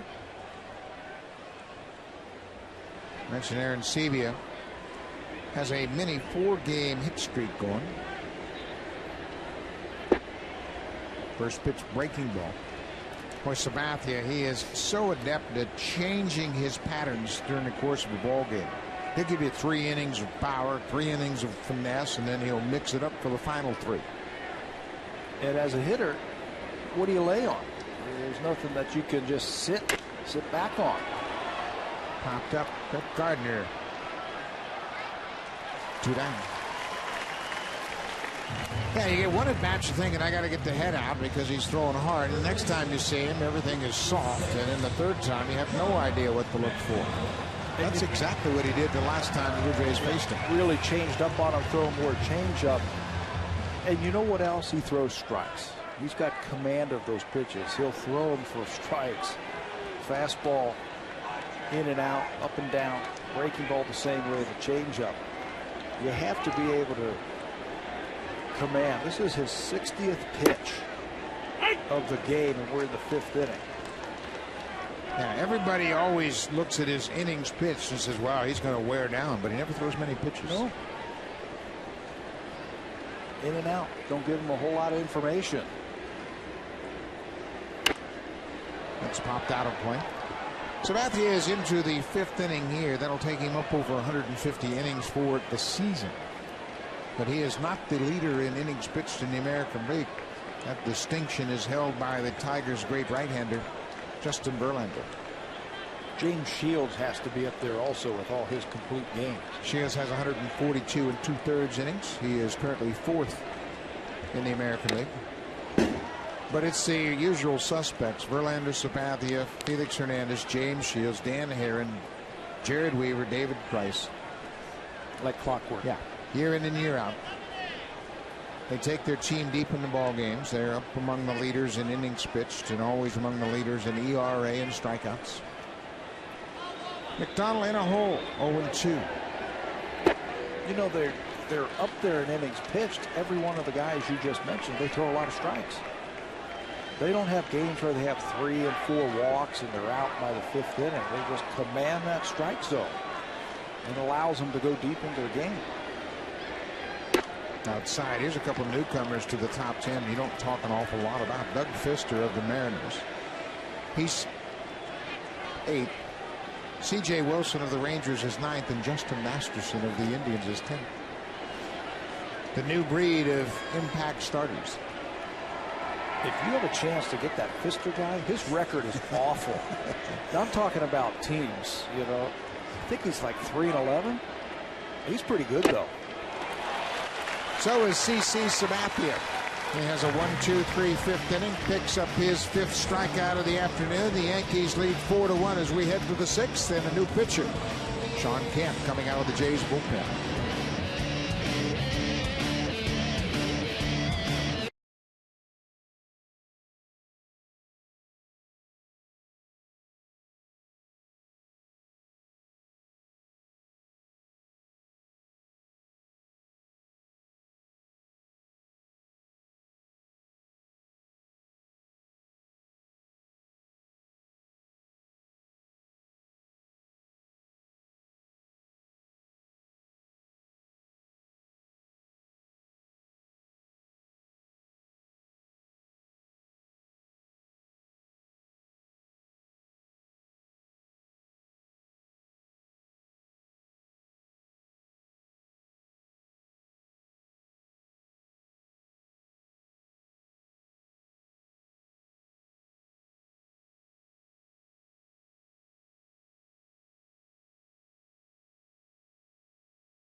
To an end. He goes 5 innings. He gives up 6 hits, 4 runs, 3 earned runs, 3 walks, and the Yankees really worked him over with the pitch count. They elevated that pitch count early. Strikeouts helped in that. Got the pitch count up with the 3 walks, 7 strikeouts, 107 pitches for Romero in 5 innings. So he will leave, and Sean Kemp takes over. Saw him a couple of days ago against the Yankees where he pitched 1 inning. Also, 2 outings ago, picked up his first save of the season against Cleveland just before the All-Star break. Through a 1-2-3 10th inning on Saturday before the All-Star break. Brett Gardner bunts it right out in front of home. Arancibia bobbled it, and that cost him. JP Arancibia bobbled the baseball, and Brett Gardner running 100% every time he puts the ball in play. Beat it out at first. Just outran the baseball, and all it takes is that momentary lapse where you just can't get the ball out of the glove. It looked like the ball was spinning off the bat of Gardner as he bunts it right off the end of the bat. It's spinning. He picks it up, and he just doesn't get it cleanly. And that's all Gardner needs to beat it out. Well, he really runs every time he puts the ball in play. It's 100% effort down that line. Did you see that last bounce? It hit and spun away from Arancibia, and that's where he had the problem catching it and transferring it into his throwing hand. It's a base hit for Brett Gardner. There's a quick throw. Gardner's always a threat to run, and he's been on a hot streak. He's recorded 9 straight steals. Early on, he really had a tough time. He got thrown out a lot, but lately it's been a different story.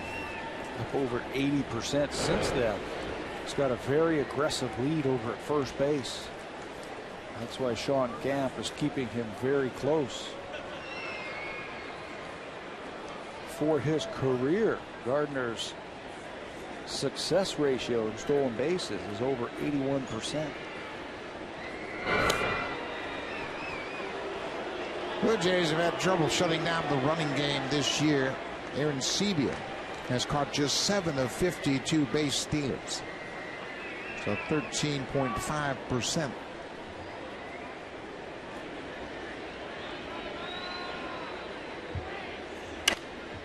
Popped up behind home plate. Arancibia takes the mask off and gives way to Lind, who called him off.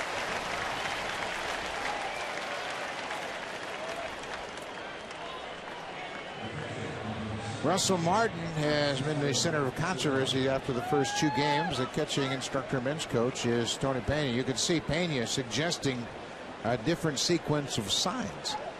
And that's an outside indicator. Catcher touches his mask, then a chest protector, then goes to the finger signs. You can have all kinds of options that will be difficult to relay. And Tony Pena has used every single one ever invented. But it's all about a catcher's responsibility, and a catcher is responsible for protecting the pitches of his pitcher. Russell Martin basically admitted that.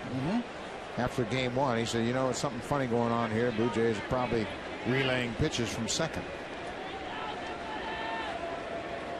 But then he finished up his comments by saying it's my responsibility as a catcher.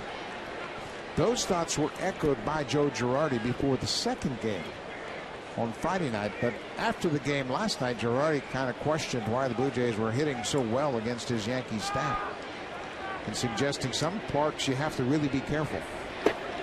There's a throw to second, not nearly in time, as Gardner really worked for a good jump and steals it. That's 10 straight for Gardner. And 24 on the season.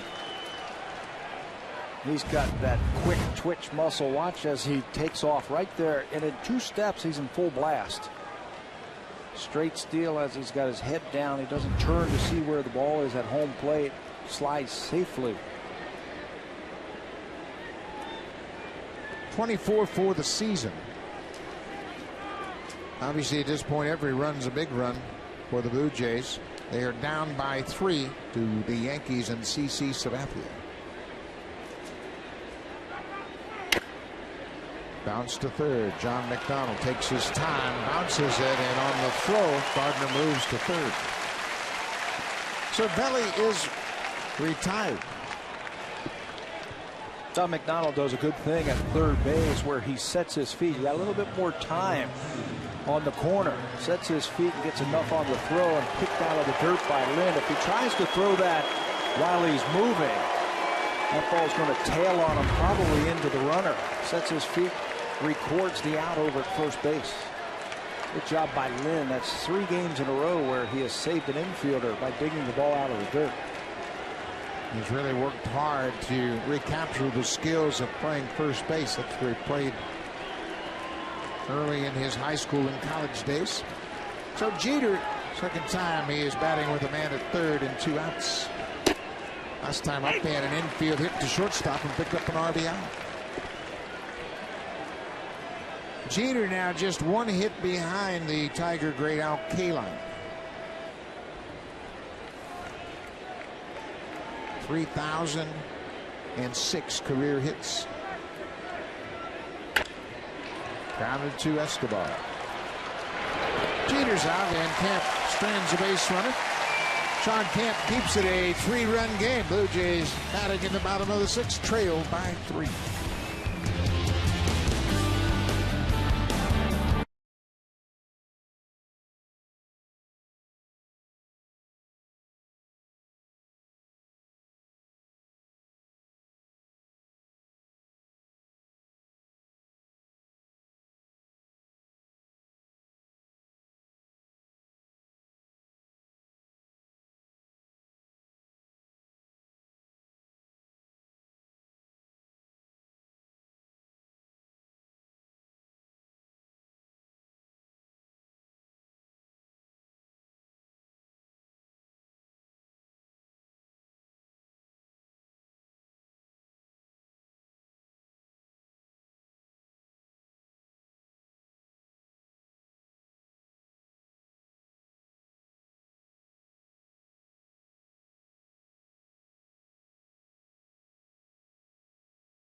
The 4th and final game of the series against the Yankees. The pregame show starts at 12:30 p.m. Eastern Time. That's 9:30 a.m.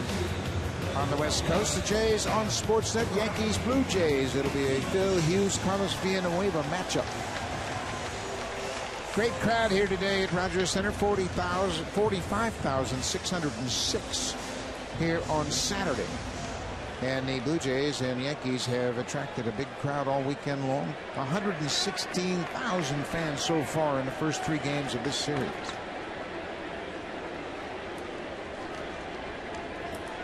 Blue Jays need to get something going against CC Sabathia. Rajai Davis will try to do it. Davis in the leadoff spot for a 2nd consecutive day. Jose Bautista has missed 2 starts, and because of that, Escobar's dropped to the 3-hole.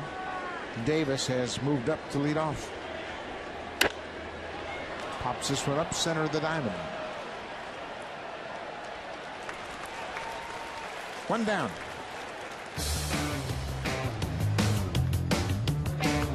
It's Canada's best-selling car 13 years in a row. Honda, the official vehicle of the Toronto Blue Jays. CC Sabathia was red hot coming into this game. He had a consecutive scoreless streak of 23 2/3 innings at the start of the game. That went away in the first, but he has picked it up right after that. Blue Jays have but 2 hits.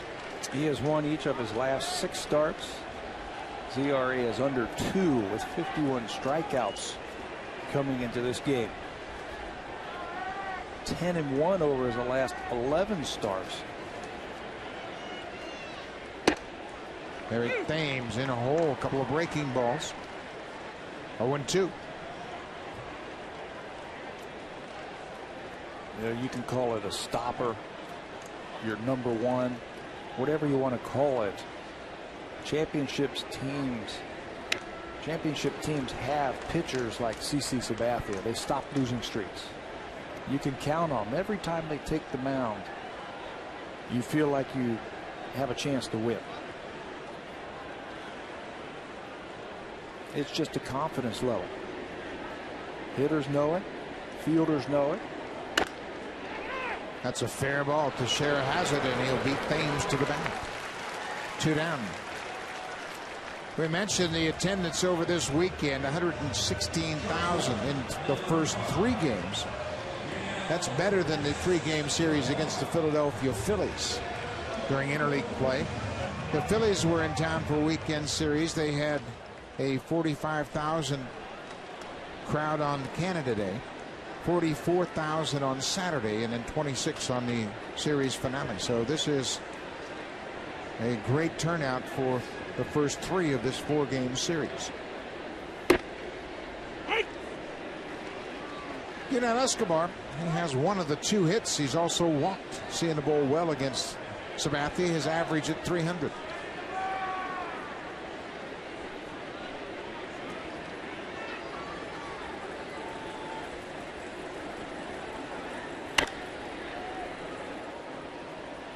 And we have talked about Sabathia all afternoon, how he has the ability to really reinvent himself during the course of a game.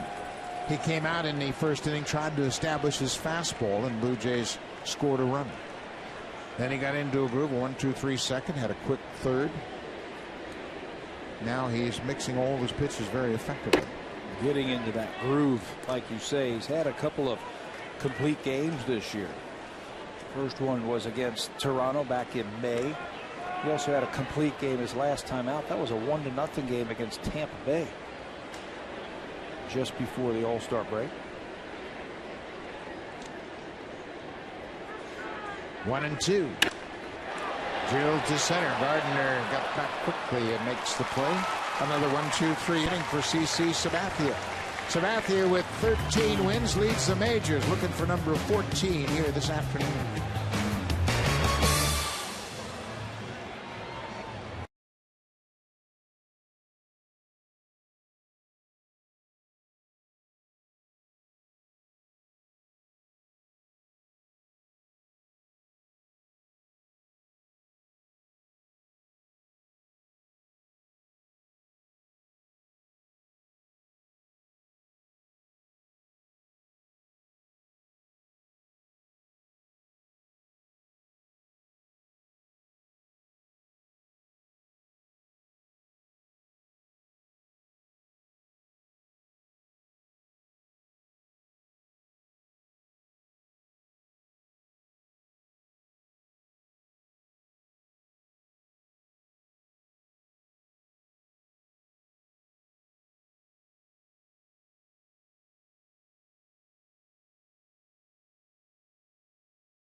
The Red Sox and Rays, they'll be on Sportsnet East and West. The Phillies and Mets on Sportsnet Ontario.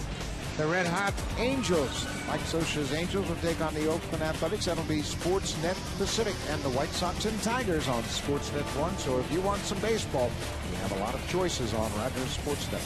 See some good teams also. Teams that are battling it out. Luis Perez will take over now after Sean Kemp has a very clean 6th inning.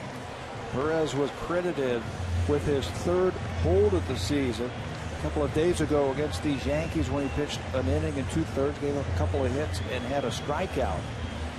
Perez has good numbers all the way around, a 3-to-1 strikeout to walk ratio. Luis Perez, a rookie. He made his debut against the Red Sox at Fenway Park earlier in the season. He came into the game last night with 1 out in the 6th inning, gave up a base hit to Derek Jeter, but then struck out Curtis Granderson and got to share it a ground out to end the 6th. He had a very good 7th inning. So Granderson will be the first batter to face Luis Perez. Curtis Granderson, we mentioned what a great start to his season he's had. 25 home runs. He's also had 7 triples. So 7 triples and 25 home runs in a season before the All-Star break. Just the 3rd major leaguer to do that. this time he bunts it. Aaron Sevia barehands it this time in time to get Granderson, and he's retired. Granderson left a little too close to home. Aaron Sevia with the barehanded grab and a good throw to first. Shows you the kind of athleticism that J.P. Arancibia possesses behind home plate. The ability to get out, get rid of that mask, and then catch the ball barehanded and create a throwing lane to get the out at first base. It's a good play. First baseman Mark Teixeira takes the first pitch straight.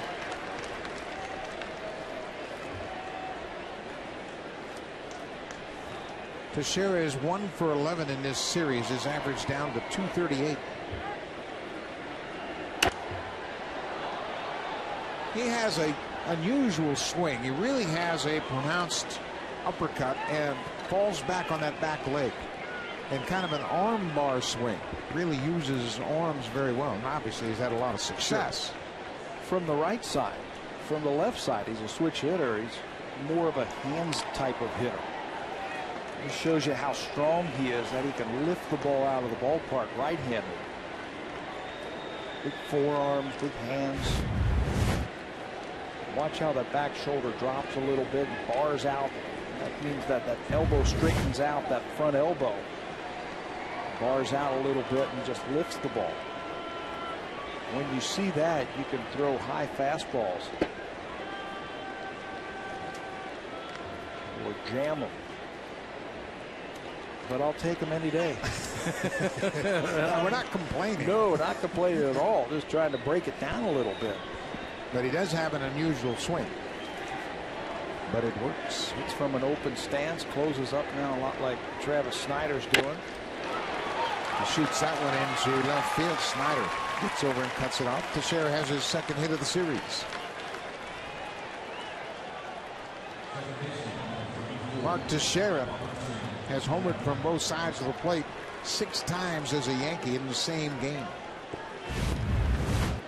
Here's the swing once again. Open stance, closes up, and then handles that low ball, that low pitch. You see him on that back leg a little bit, just lifting the ball, creating some top spin on the baseball. Great example of there being many different ways to get it done. Robinson Cano. You'd like to be able to say, okay, I want you to learn how to hit like a left-handed hitter, and I want you to have a swing like Robinson Cano. Can't just snap your fingers and do that. And as a switch hitter, you've got to practice twice as hard as everybody else. Bouncing ball to short. Escobar to Hill for one. Back to first. Not in time.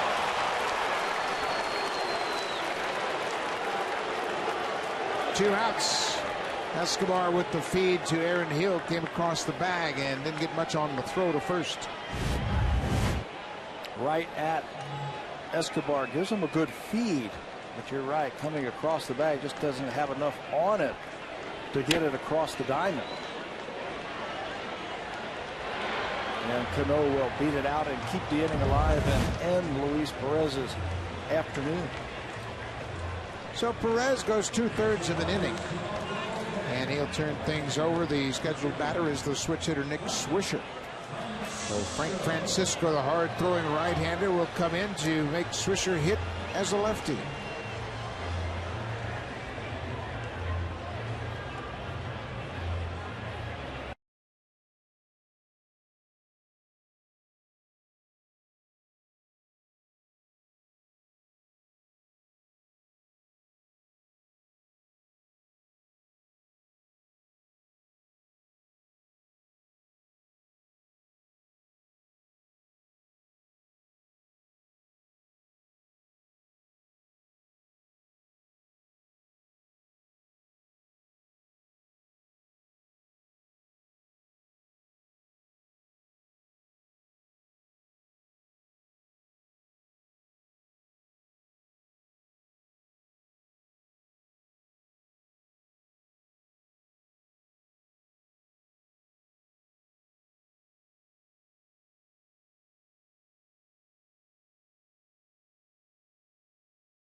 It's the 9th inning of that Blue Jays win.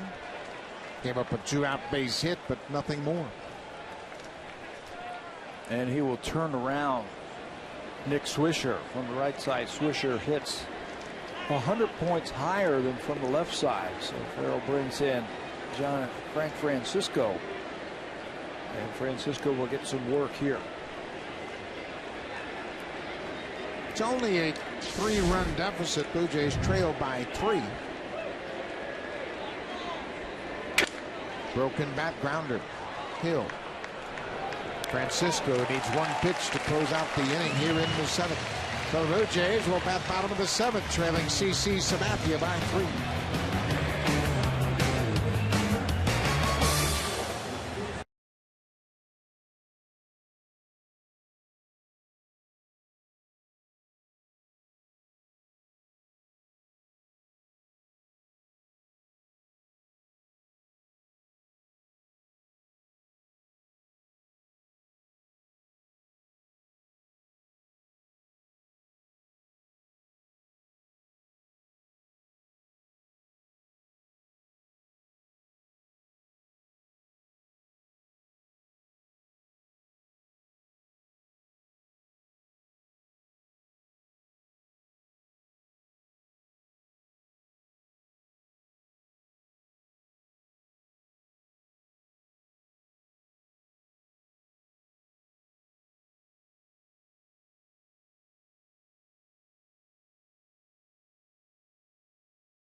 Win, and when you look at the active win leaders, Sabathia is right there, 170 wins. He's 28 behind the leader, Tim Wakefield. But look at the age difference. CC Sabathia, 5th on this list, is just 30 years old. Won't turn 31 till next Thursday. Got an early start. He was 21 when he first got to the big league. So he has an outside shot, I think, at winning 300 games, which would put him in the Hall of Fame at just 30 years old.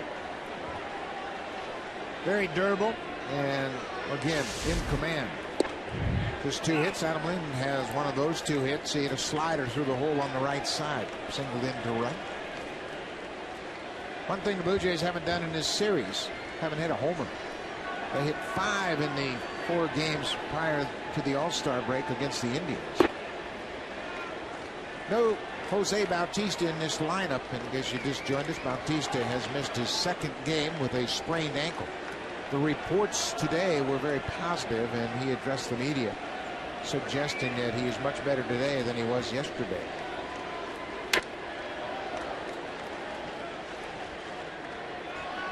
I still think it'll be Tuesday before we see Jose Bautista. Blue Jays have a day off on Monday. And if you give Bautista tomorrow off, then he will have an extra day with the off day to mend that ankle. Off-speed pitch. Lynn strikes out for a 2nd time this afternoon. Here's the thing that I keep thinking about with Jose Bautista. It's his right ankle. And we know about how he really loads up on that back foot. And there's a lot of pressure and a lot of torque on that ankle that he supports when he's starting to swing. The last thing John Farrell wants from his big slugger is him to get into some bad habits when he's not healed. Yeah, you have to make sure they're 100%. Blue Jays have always been very conservative. You know, all you have to do is look at Brett Laurie and how long it's taken him to come back from a fractured bone in his hand. Laurie played his 2nd game last night, and he broke his hand on May 31st. You know, as a hitter, if you don't have the good base, the good strong legs to get you in a good hitting position, you can start messing up your swing.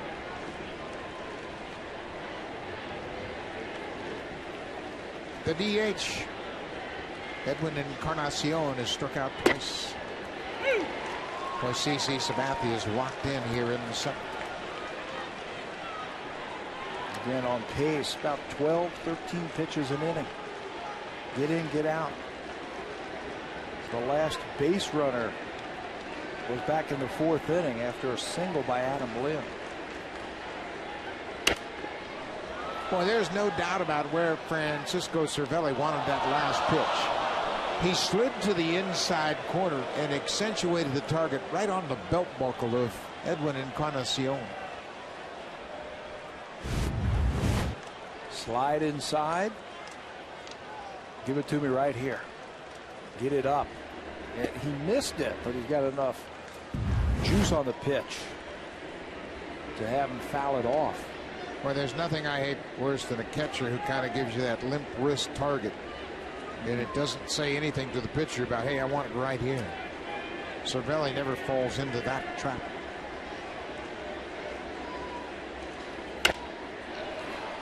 Cano behind second.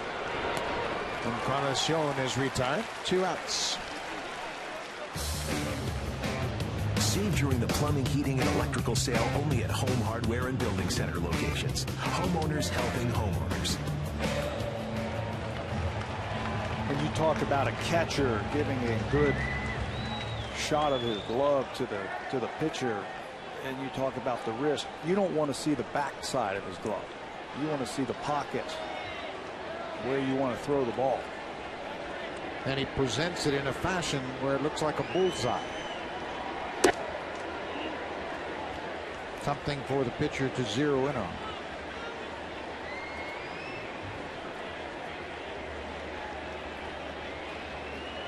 Aaron Hill has flied out and lined into a double play.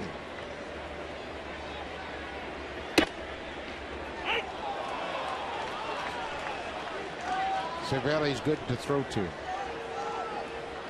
He bent his glove down just a bit to give the umpire an idea that it might be a strike.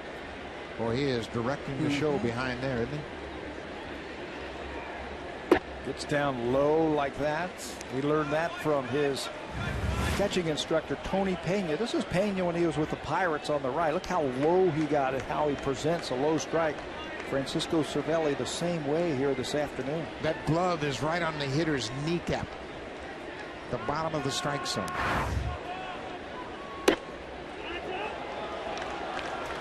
Also, what it does, and Pena knew this very well, it gives the umpire a clear field of vision.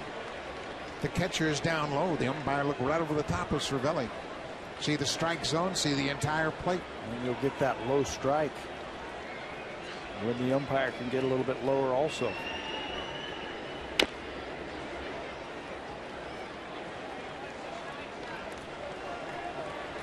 When catchers really need to get inside, once in a while they'll tap an umpire on that left shin guard and say, hey, I need some room in here. I got to slide to the inside.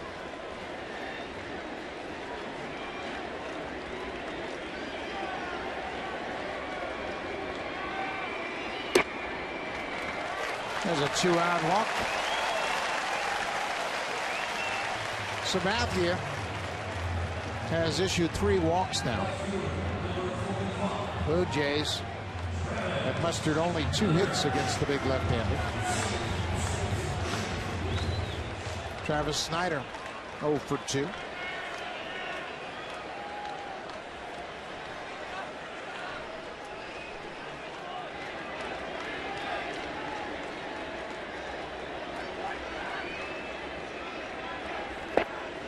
Goes after that breaking ball.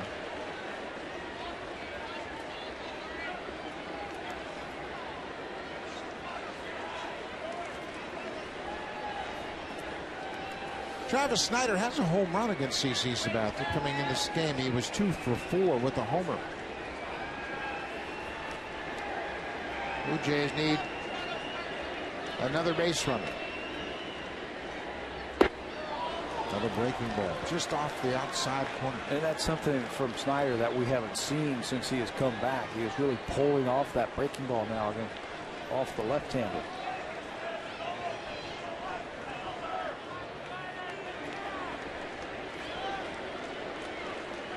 Snyder in a hole, 0-2. Blue Jays 2 outs here against Sabathia. Ball down in the dirt.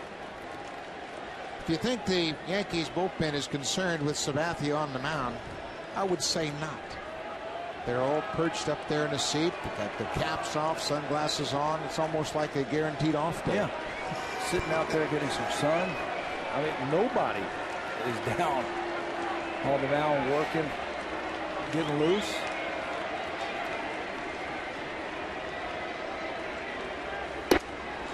Snyder strikes out. Sabathia strikes out a pair here in the 7th. He has 7 on the afternoon. And he leads the Blue Jays 4-1.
At Rogers Center this afternoon, 45,606, second only to the opening day crowd against Minnesota. Beautiful crowd, beautiful ball game. Blue Jays on the wrong side of a 4-1 game. CC Sabathia has held them to a single run on 2 hits.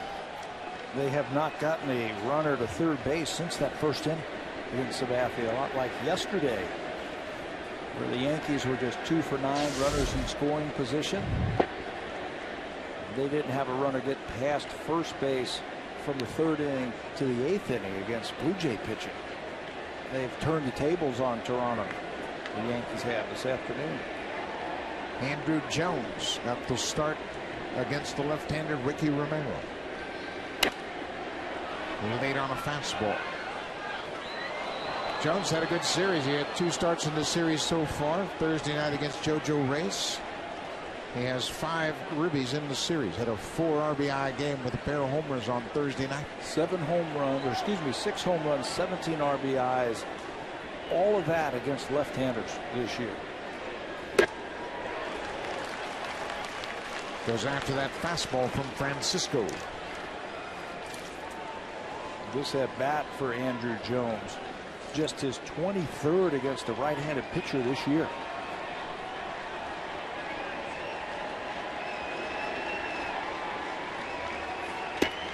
Outside. 2-2. Andrew Jones leading off the 8th inning. Blue Jays riding a 5-game win streak. Brett Gardner has been a thorn in the Jays' side all series long. He's on deck. 3 more hits this afternoon.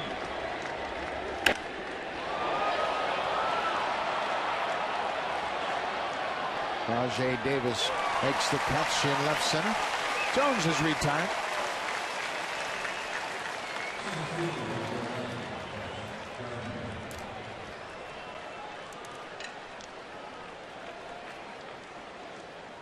So Brett Gardner, pair doubles, a bunt single. He has a steal. He scored a run.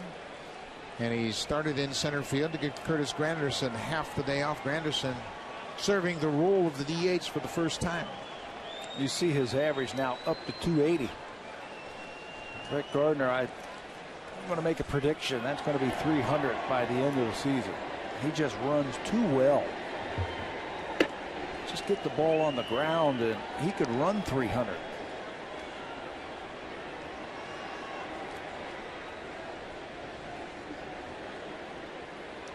The end of April, Blue Jays faced the Yankees in New York. Gardner was batting ninth, hitting 169. And you knew that wasn't going to stay there for a long time. And you're right, he can run 250. Doesn't bunt a lot. And I think that's the next phase in his development as a player, when he learns to bunt, drag bunt. His agent, Joe Bick, told me about him a couple of years ago and said he's a lot like Brett Butler. Remember Brett Butler with Cleveland, Atlanta, the Dodgers, the Giants? Takes a lot of pitches. He's got a lot of speed, and Butler really developed when he got to the big leagues that part of his game, bunting. Every day he'd be out there bunting a bucket of baseballs, and he got pretty good at it. I think Brett Gardner's got a little more strength, a little more pop in his bat than Brett Butler. But they were both explosive on the bases. They could create runs with their legs. We saw that from Gardner this afternoon when he ran into that bloop double first time up.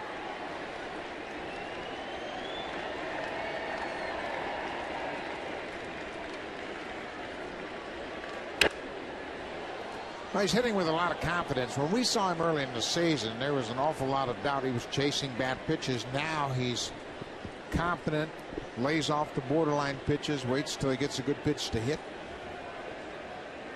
Right there, he's asking the ump about that last pitch. Pretty good pitch to hit. If he ever develops a swing where he hits the ball in the ground to the left side on the infield, he's going to get a lot of infield singles.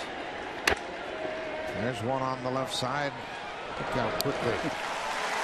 Boy, that's a different level for Yunel Escobar. There was a time when he would plant and try to throw it 100 miles an hour. But that time he knew Gardner runs well, and he just took it and threw it a la John McDonald. Yeah, like he was turning a double play. He gets in front of it, and from a flat-footed position, look how much zip he's got on that ball, and he beats him by a step. Boy, he has really taken his defensive play to another level.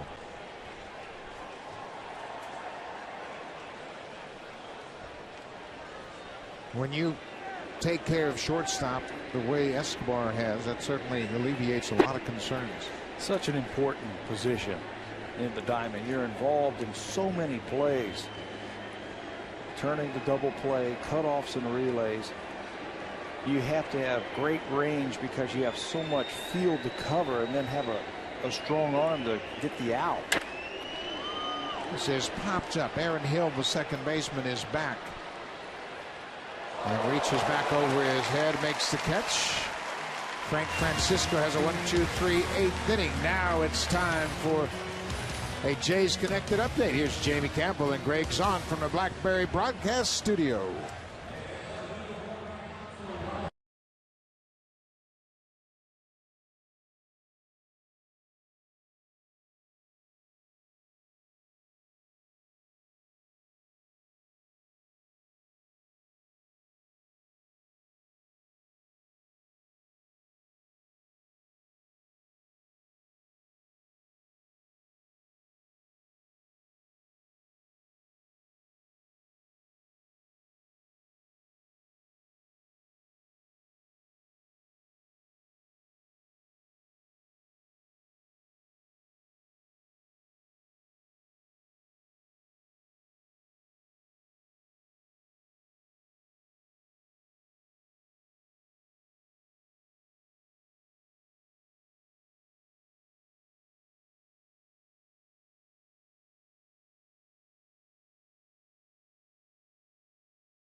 Hall of Fame induction of Robbie Alomar. That'll take place on the 24th of July. Sunday, July 31st, Texas Rangers will be in town. It'll be Roberto Alomar Hall of Fame Day here at Rogers Center. There'll be a pre-game ceremony honoring Robbie Alomar. The first 20,000 fans will receive a Roberto Alomar Hall of Fame bobblehead. For tickets, call the Blue Jays directly at 416-341-1234. Log on to BlueJays.com or stop by most Rogers Plus locations for tickets to Roberto Alomar Hall of Fame Day here July 31st. Rogers Sportsnet will be there at Cooperstown a week from tomorrow to cover the induction of Roberto Alomar. Pat Gillick and Bert Blyleven. Jamie Campbell, Greg Zahn will be on site to bring you everything from Cooperstown. Robbie was in the house this morning talking to some fans down here at the ballpark, and then I got a chance to talk to him just before batting practice today. Greg Golson takes over in left field for Andrew Jones. Golson can really run. He's got an excellent arm. He'll take over defensively here in the 8th inning.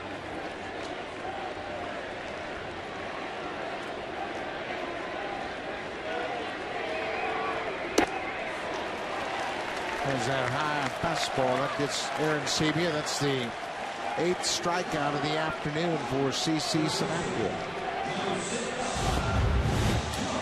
Bunch of strikeouts, bunch of different ways. He can get you with the changeup. The slider this time will go upstairs to get Aaron Sebia for the first time. We talked about that. He's a master at getting ahead early with his stuff and then expanding the strike zone, getting that batter to chase. Every one of his strikeouts this afternoon have been swinging strikeouts. Testimony to the quality of his pitches. And remember, the Blue Jays have been swinging hot bats. They came into this game scoring 23 runs on 31 hits. Sabathia, 1 run on 2 hits. Everything they were hitting the first 2 games in this series to score those 23 runs were finding holes.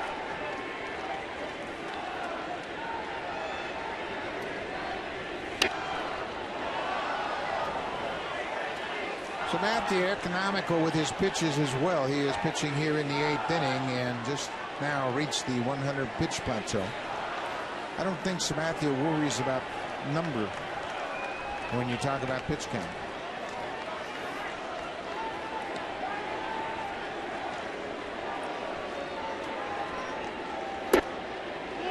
Side still got 96 with the heater. In the 8th inning, his season high in pitches for a game, 119. That was against the Tigers back at the beginning of May. But he'll throw 9 innings and be around 113, 115 pitches. 3-2. CC Sabathia threw a complete game shutout his last time out. A 1-0 game against Tampa Bay and James Shields. That was the first complete game shutout at home by a Yankee pitcher since Chin-Ming Wong, July 28th of 2006.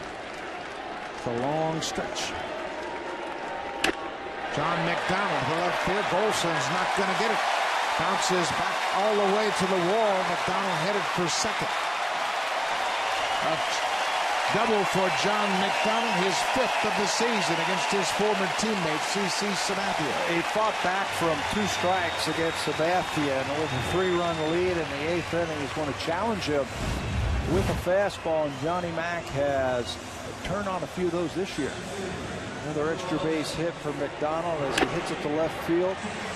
Golson has to play it on a hop, and his momentum takes him almost to the wall. Now McDonald will cruise into second base with his 5th double. 1 out, back to the top of the order. Larry Rothschild is going to wake up that bullpen. They have taken the afternoon off with CC Sabathia in charge. They have a couple of options. Mariano Rivera, obviously, in the 9th inning. But David Robertson, the All-Star, has done a very good job late in the game for the Yankees.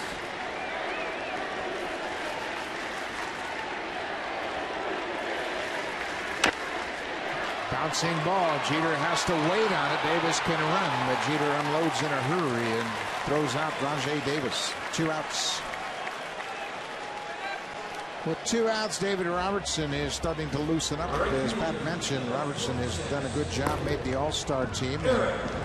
He was on the mound when Jose Bautista made that sliding catch down the right field corner in Arizona.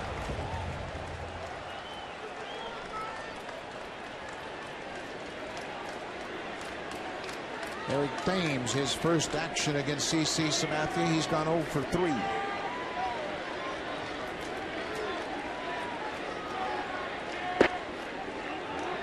Lays off a tough pitch. Cervelli thought it might have caught the outside corner.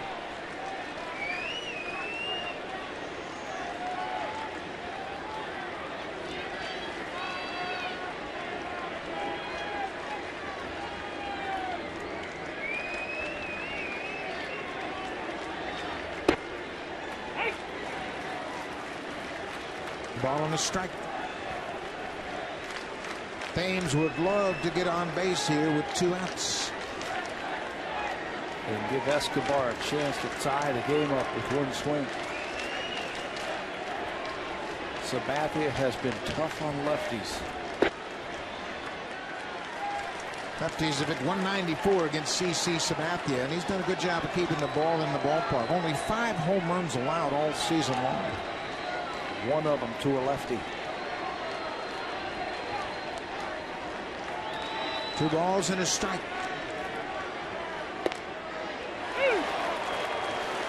Thames took the close pitch, knowing his job is to get on base. Now he's got to battle CC Sabathia. You saw Escobar on deck.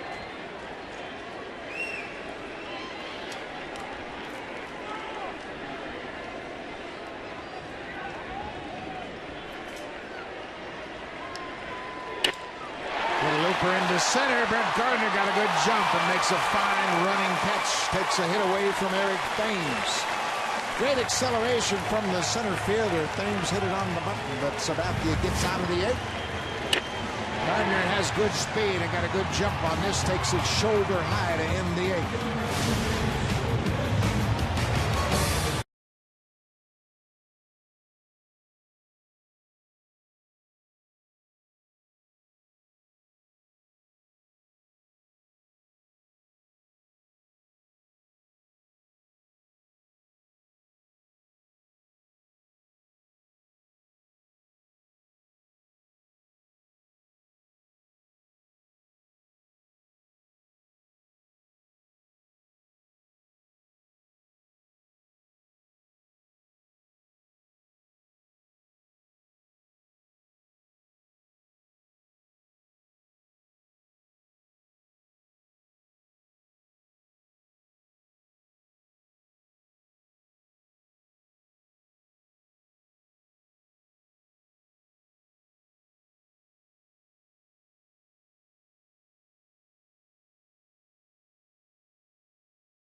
Waiting another first, only from Rogers. Well, the first thing you want from a shortstop is his athletic ability, and we saw that early in this game from Escobar. Not only is he a good fielding shortstop, looks like he could go to gymnastics also with that cartwheel. A good job as he reacted to an errant throw and gloves it and stays on his feet with the somersault. Boy, he's had a good afternoon with the glove at shortstop. John Roush will come on. He'll be the 4th Blue Jays reliever to work here this afternoon. Roush has been installed as the closer right now by John Farrell. 7 for 10 in save opportunities this year for the big right-hander. Last time John Roush has been on the mound, this is the first appearance since the All-Star break. Back on the 9th, where he blew that save in Cleveland, an inning, a couple of hits, and an earned run. But right now, he's been installed as the closer, and now just getting some work. Trying to keep the Blue Jays in striking distance. If you look ahead to the bottom of the 9th, Escobar, Lind, and Encarnacion. the heart of the order to bat. So now John Roush trying to keep the Yankees in check. Francisco Cervelli 0 for 2 with a walk this afternoon. He also has a stolen base. More importantly, he's handled CC Sabathia to the tune of 1 run on 3 hits. That is where his value has been this afternoon. Receiving the baseball, commanding the game. High fly ball into center field. Davis, an easy play, 1 out. Anything offensive is a bonus. Mariano Rivera, we've seen this a few times over the years now, just starting to get loose here. He's got that medicine ball, that heavy ball that he will work with to loosen up his arm and then pick up the baseball and start to get loose. Pretty good security blanket for Joe Girardi to have number 42 down there at the back end of your bullpen.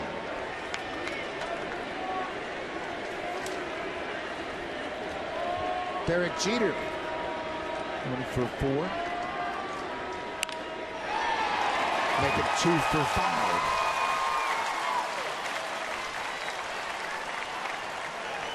Derek Jeter with that base hit has tied the great Al Kaline.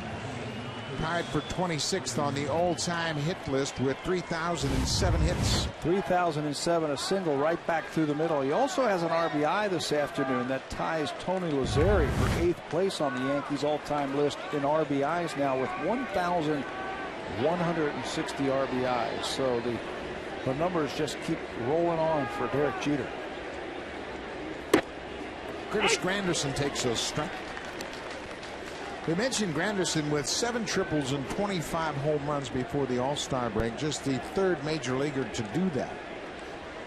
Willie Mays and Eddie Matthews the others. Willie Mays, I could see 7 triples. Eddie Matthews was a very good player at a young age in his career. Elite company for Curtis Granderson. Cool on the off-speed pitch. Granderson has also hit 25 home runs. That's the most home runs by a Yankee center fielder since Bernie Williams hit 26 in 2001.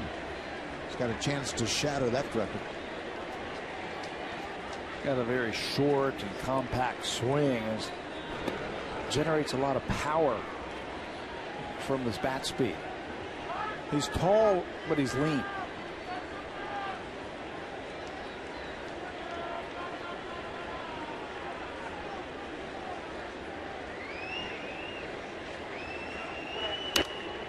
It's jammed on that pitch.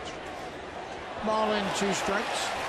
1 out here in the top of the 9th. Granderson as the DH for the first time.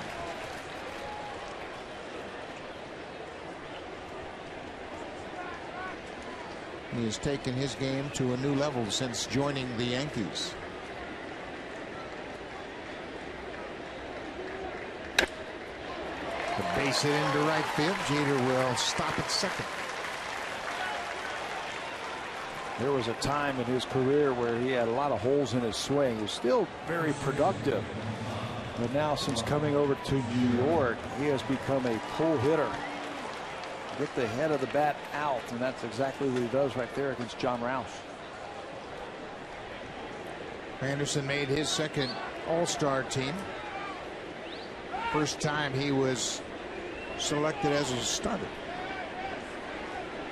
Now Mark Teixeira. Teixeira singled his last time up against Luis Perez, batting as a right-handed hitter.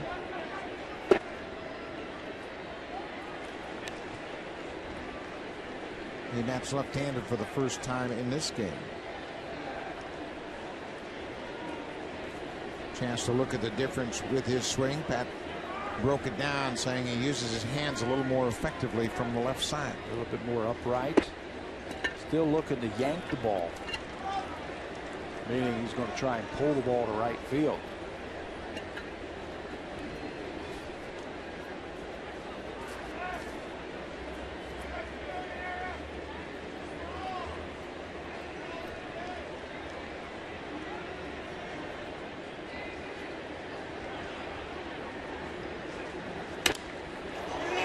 Fires this one up behind home plate. Aaron Sebia flips the mask off, makes the catch. Teixeira's retired.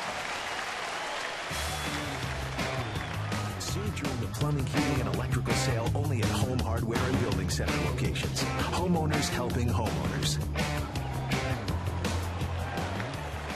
2 down now, 2 on for Robinson Cano.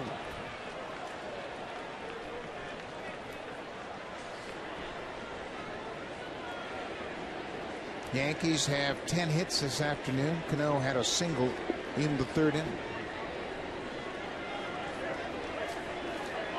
Jeter at second, Granderson at first, 2 outs.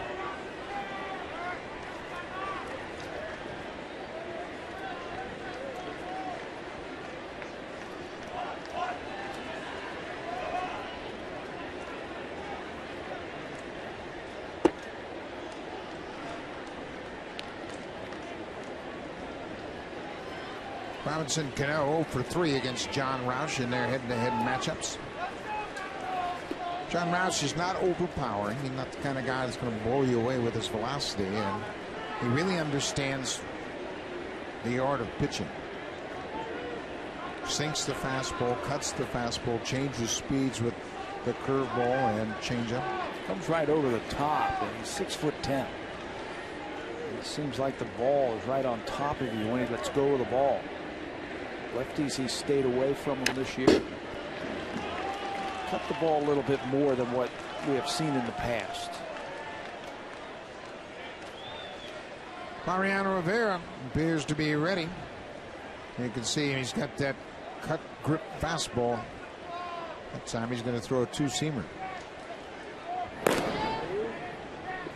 Blue Jays got to Mariano as he gave up 2 runs in a ball game earlier in the season here at Rogers Center. Blue Jays would win it in extra innings. And the cutter right in on the hands of Cano.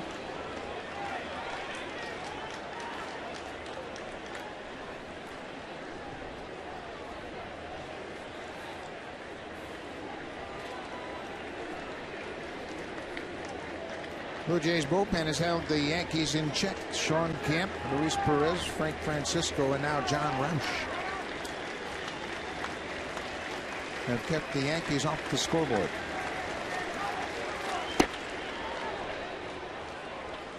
Two and two. Looking ahead to the bottom of the 9th, Escobar, Lind, and Encarnacion, the scheduled batters.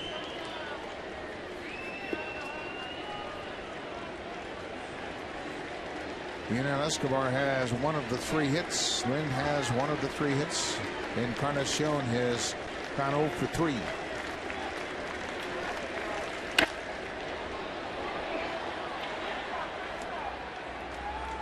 Blue Jays won the first 2 games of this 4-game series. And the Yankees really took advantage of some shaky Blue Jays defense early in the ball game. There was an error on a throw to the plate when Granderson was at third base trying to score as the runner got in a rundown between first and second. Aaron Hill was charged with an error. The throw got by J.P. Arencibia. There was also an error by Escobar on an infield single by Derek Jeter that scored a run in the 4th inning. And then they turned it over to CC Sabathia. And Sabathia has shut him out. Cut on and missed. Cano strikes out. He's tagged out at the plate by Arencibia. So John Roush continues a very good afternoon for the Blue Jays bullpen. He strands 2.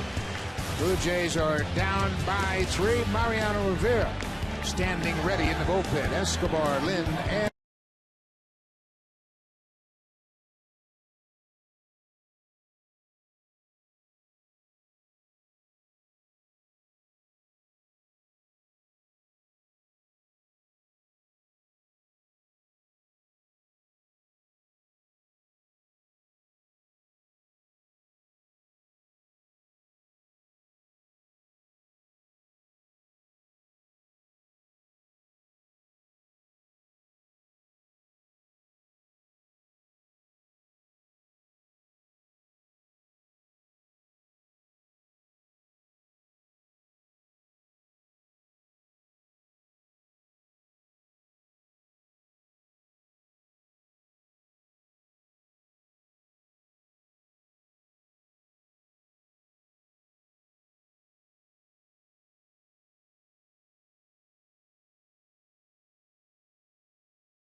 win. That leads the majors. 4 hits, one of them a double, 8 strikeouts, now 41 strikeouts over his last 4 outings, in line for the win.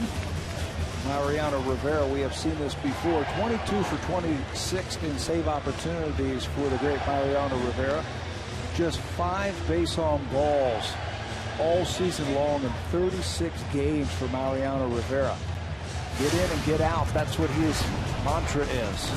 You see where he ranks on the all-time save leaderboard. Trevor Hoffman over 600 with 601. Mariano Rivera 20 behind. Lee Smith, John Franco, Billy Wagner. Rivera the only active player on that top 5 list. He has reached 20 saves now 15 times in his career, which ties Trevor Hoffman for the most 20 save seasons in baseball history. And the most amazing thing about all the numbers that Mariano Rivera has put up in his illustrious career, he's done it basically with 1 pitch. A cut fastball and exceptional command of that cut fastball. 19th of April, Mariano Rivera was into a ball game here at Rogers Center with a 5-3 lead, trying to protect an A.J. Burnett win. Blue Jays scored 2 runs in the bottom of the 9th on 4 hits off of Rivera. Yunel Escobar started that rally with a double to center field.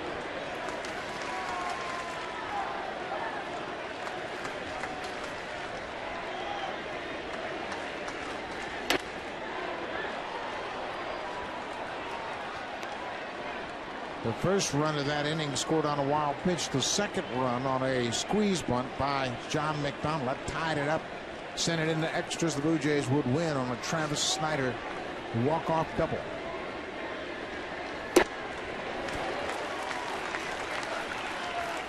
An exceptional late movement. And the thing about it, when you see cutters, it's supposed to look like a fastball and move away from the hitter if you're a right-handed batter. The thing about Rivera, his cutter goes away and down. And that's why it's so hard to get good wood on the ball. Not only does it go away from you as a right-handed hitter, it goes away and down. It's almost like a hard slider, but it looks like a fastball. And tough to pick up the spin, but everything's the same. You know it's going to be a cutter. You just got to stay on it. And he's done a few things over the years, you know, not to reinvent himself, but just to make things a little bit more difficult for the hitter. He's tried to front door that cutter against the right-handers. He's tried to backdoor it against the left-handers.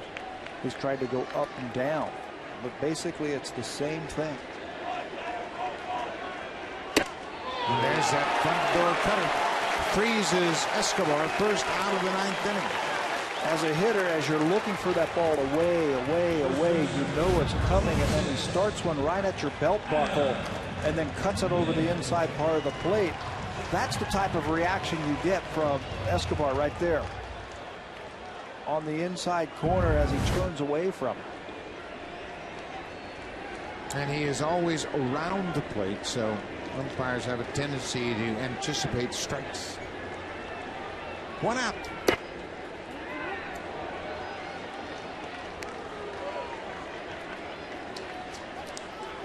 Blue Jays with just 3 hits.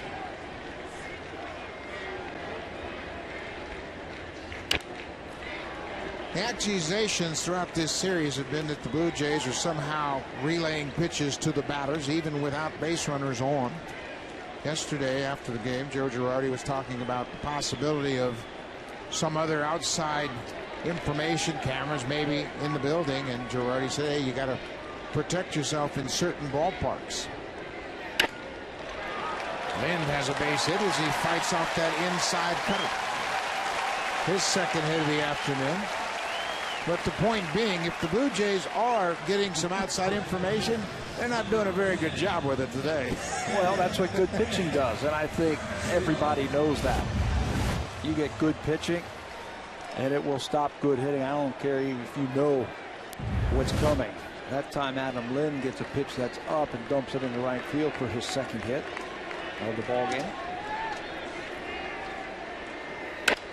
Encarnacion fights it off.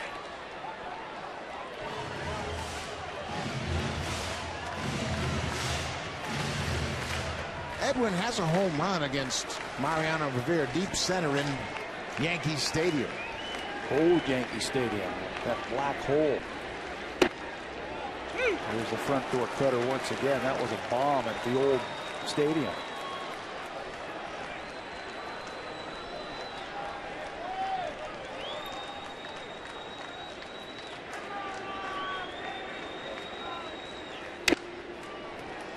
Oh, Edwin is swinging with a lot of confidence right now. You can see there's a different approach in his mindset at the plate.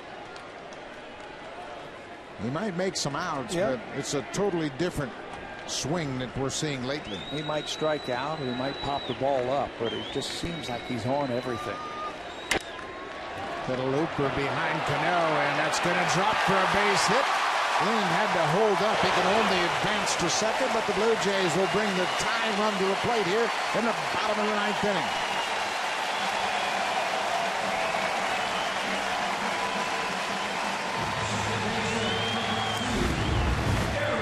Off the end of the bat, another cutter that's down and away, and Edwin stays on this one.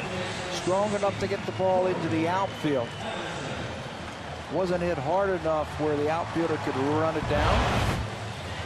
Encarnacion will be pulled for the pinch runner as he delivers the base hit here in the ninth inning. Corey Patterson comes off the bench to take over for Encarnacion. So Patterson with his speed can create some havoc should there be a ground ball on the infield. Aaron Hill 0 for 2 with a walk.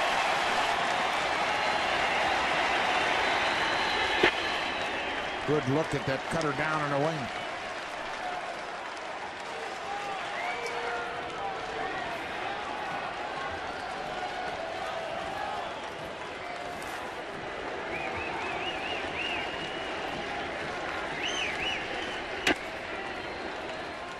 Boy, he's done a good job of keeping that cutter right on that inside corner. For those right-handers. And now as you see that as a hitter, you have to start thinking inside or outside. Am I going to sit on that cutter in or out? Travis Snyder on deck. Ball on the strike. Again, that inside cutter. When you have the ability to do that as a pitcher, the hitter, the plate seems like it's about 3 feet long. That wide, because you're looking outside and he's got the ability now to come inside. Really puts you in a tough spot if you're Aaron Hill. What side of the plate do you look for? You can't cover them both. Blue Jays have done a decent job with runners in scoring position in this series. They were 11 for 22 in the opener.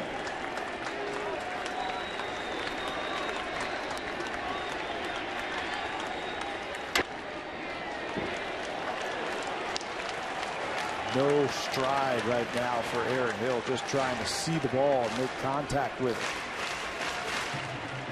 Blue Jays are trying to stay above 500.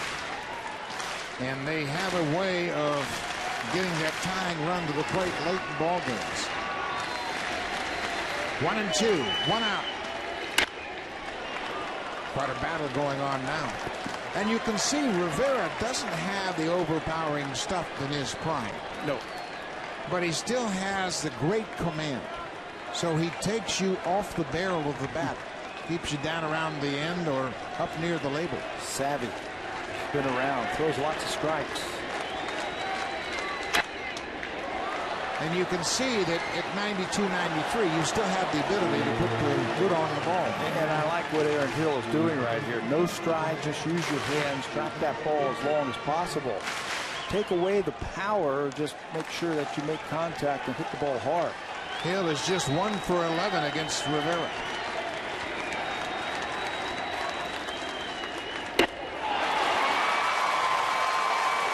Elevated the fastball and strikes out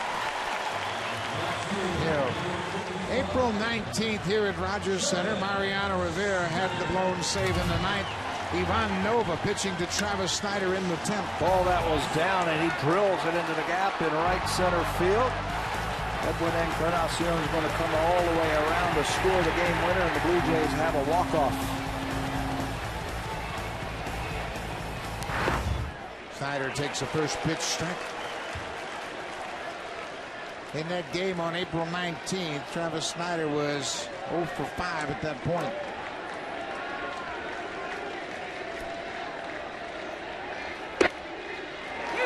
Oh, 2. Well, look at him move that ball around.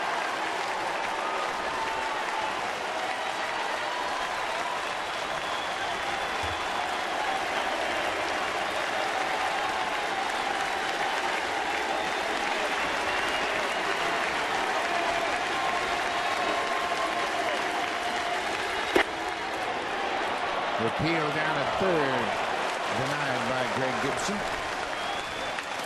Blue Jays have life.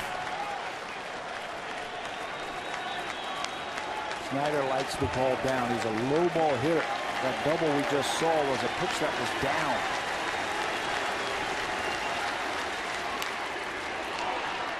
Fights it off and fouls it at the plate. So Cervelli and Mariano Rivera going up, trying to get Travis Snyder to chase after it. Snyder's had a good series with the bat. Even counting his 0 for 3 this afternoon, he is 5 for 11 against the Yankees.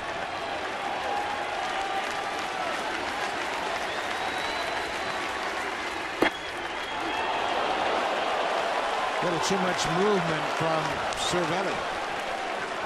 That's a red flag for the umpire. Watch the glove. He catches it and then tries to yank it to the outside corner, but it's way off the plate.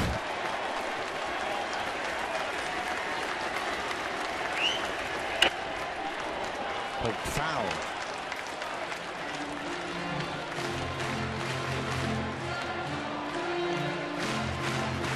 Jose Molina is on deck. His scheduled batter is J.P. Arancibia. 27 pitches now for Rivera here in the 9th inning. Bounce towards short. Jeter has it on the run, and the Yankees win it. The Blue Jays got the tying run to the plate in the 9th inning, but Mariano Rivera picks up the save.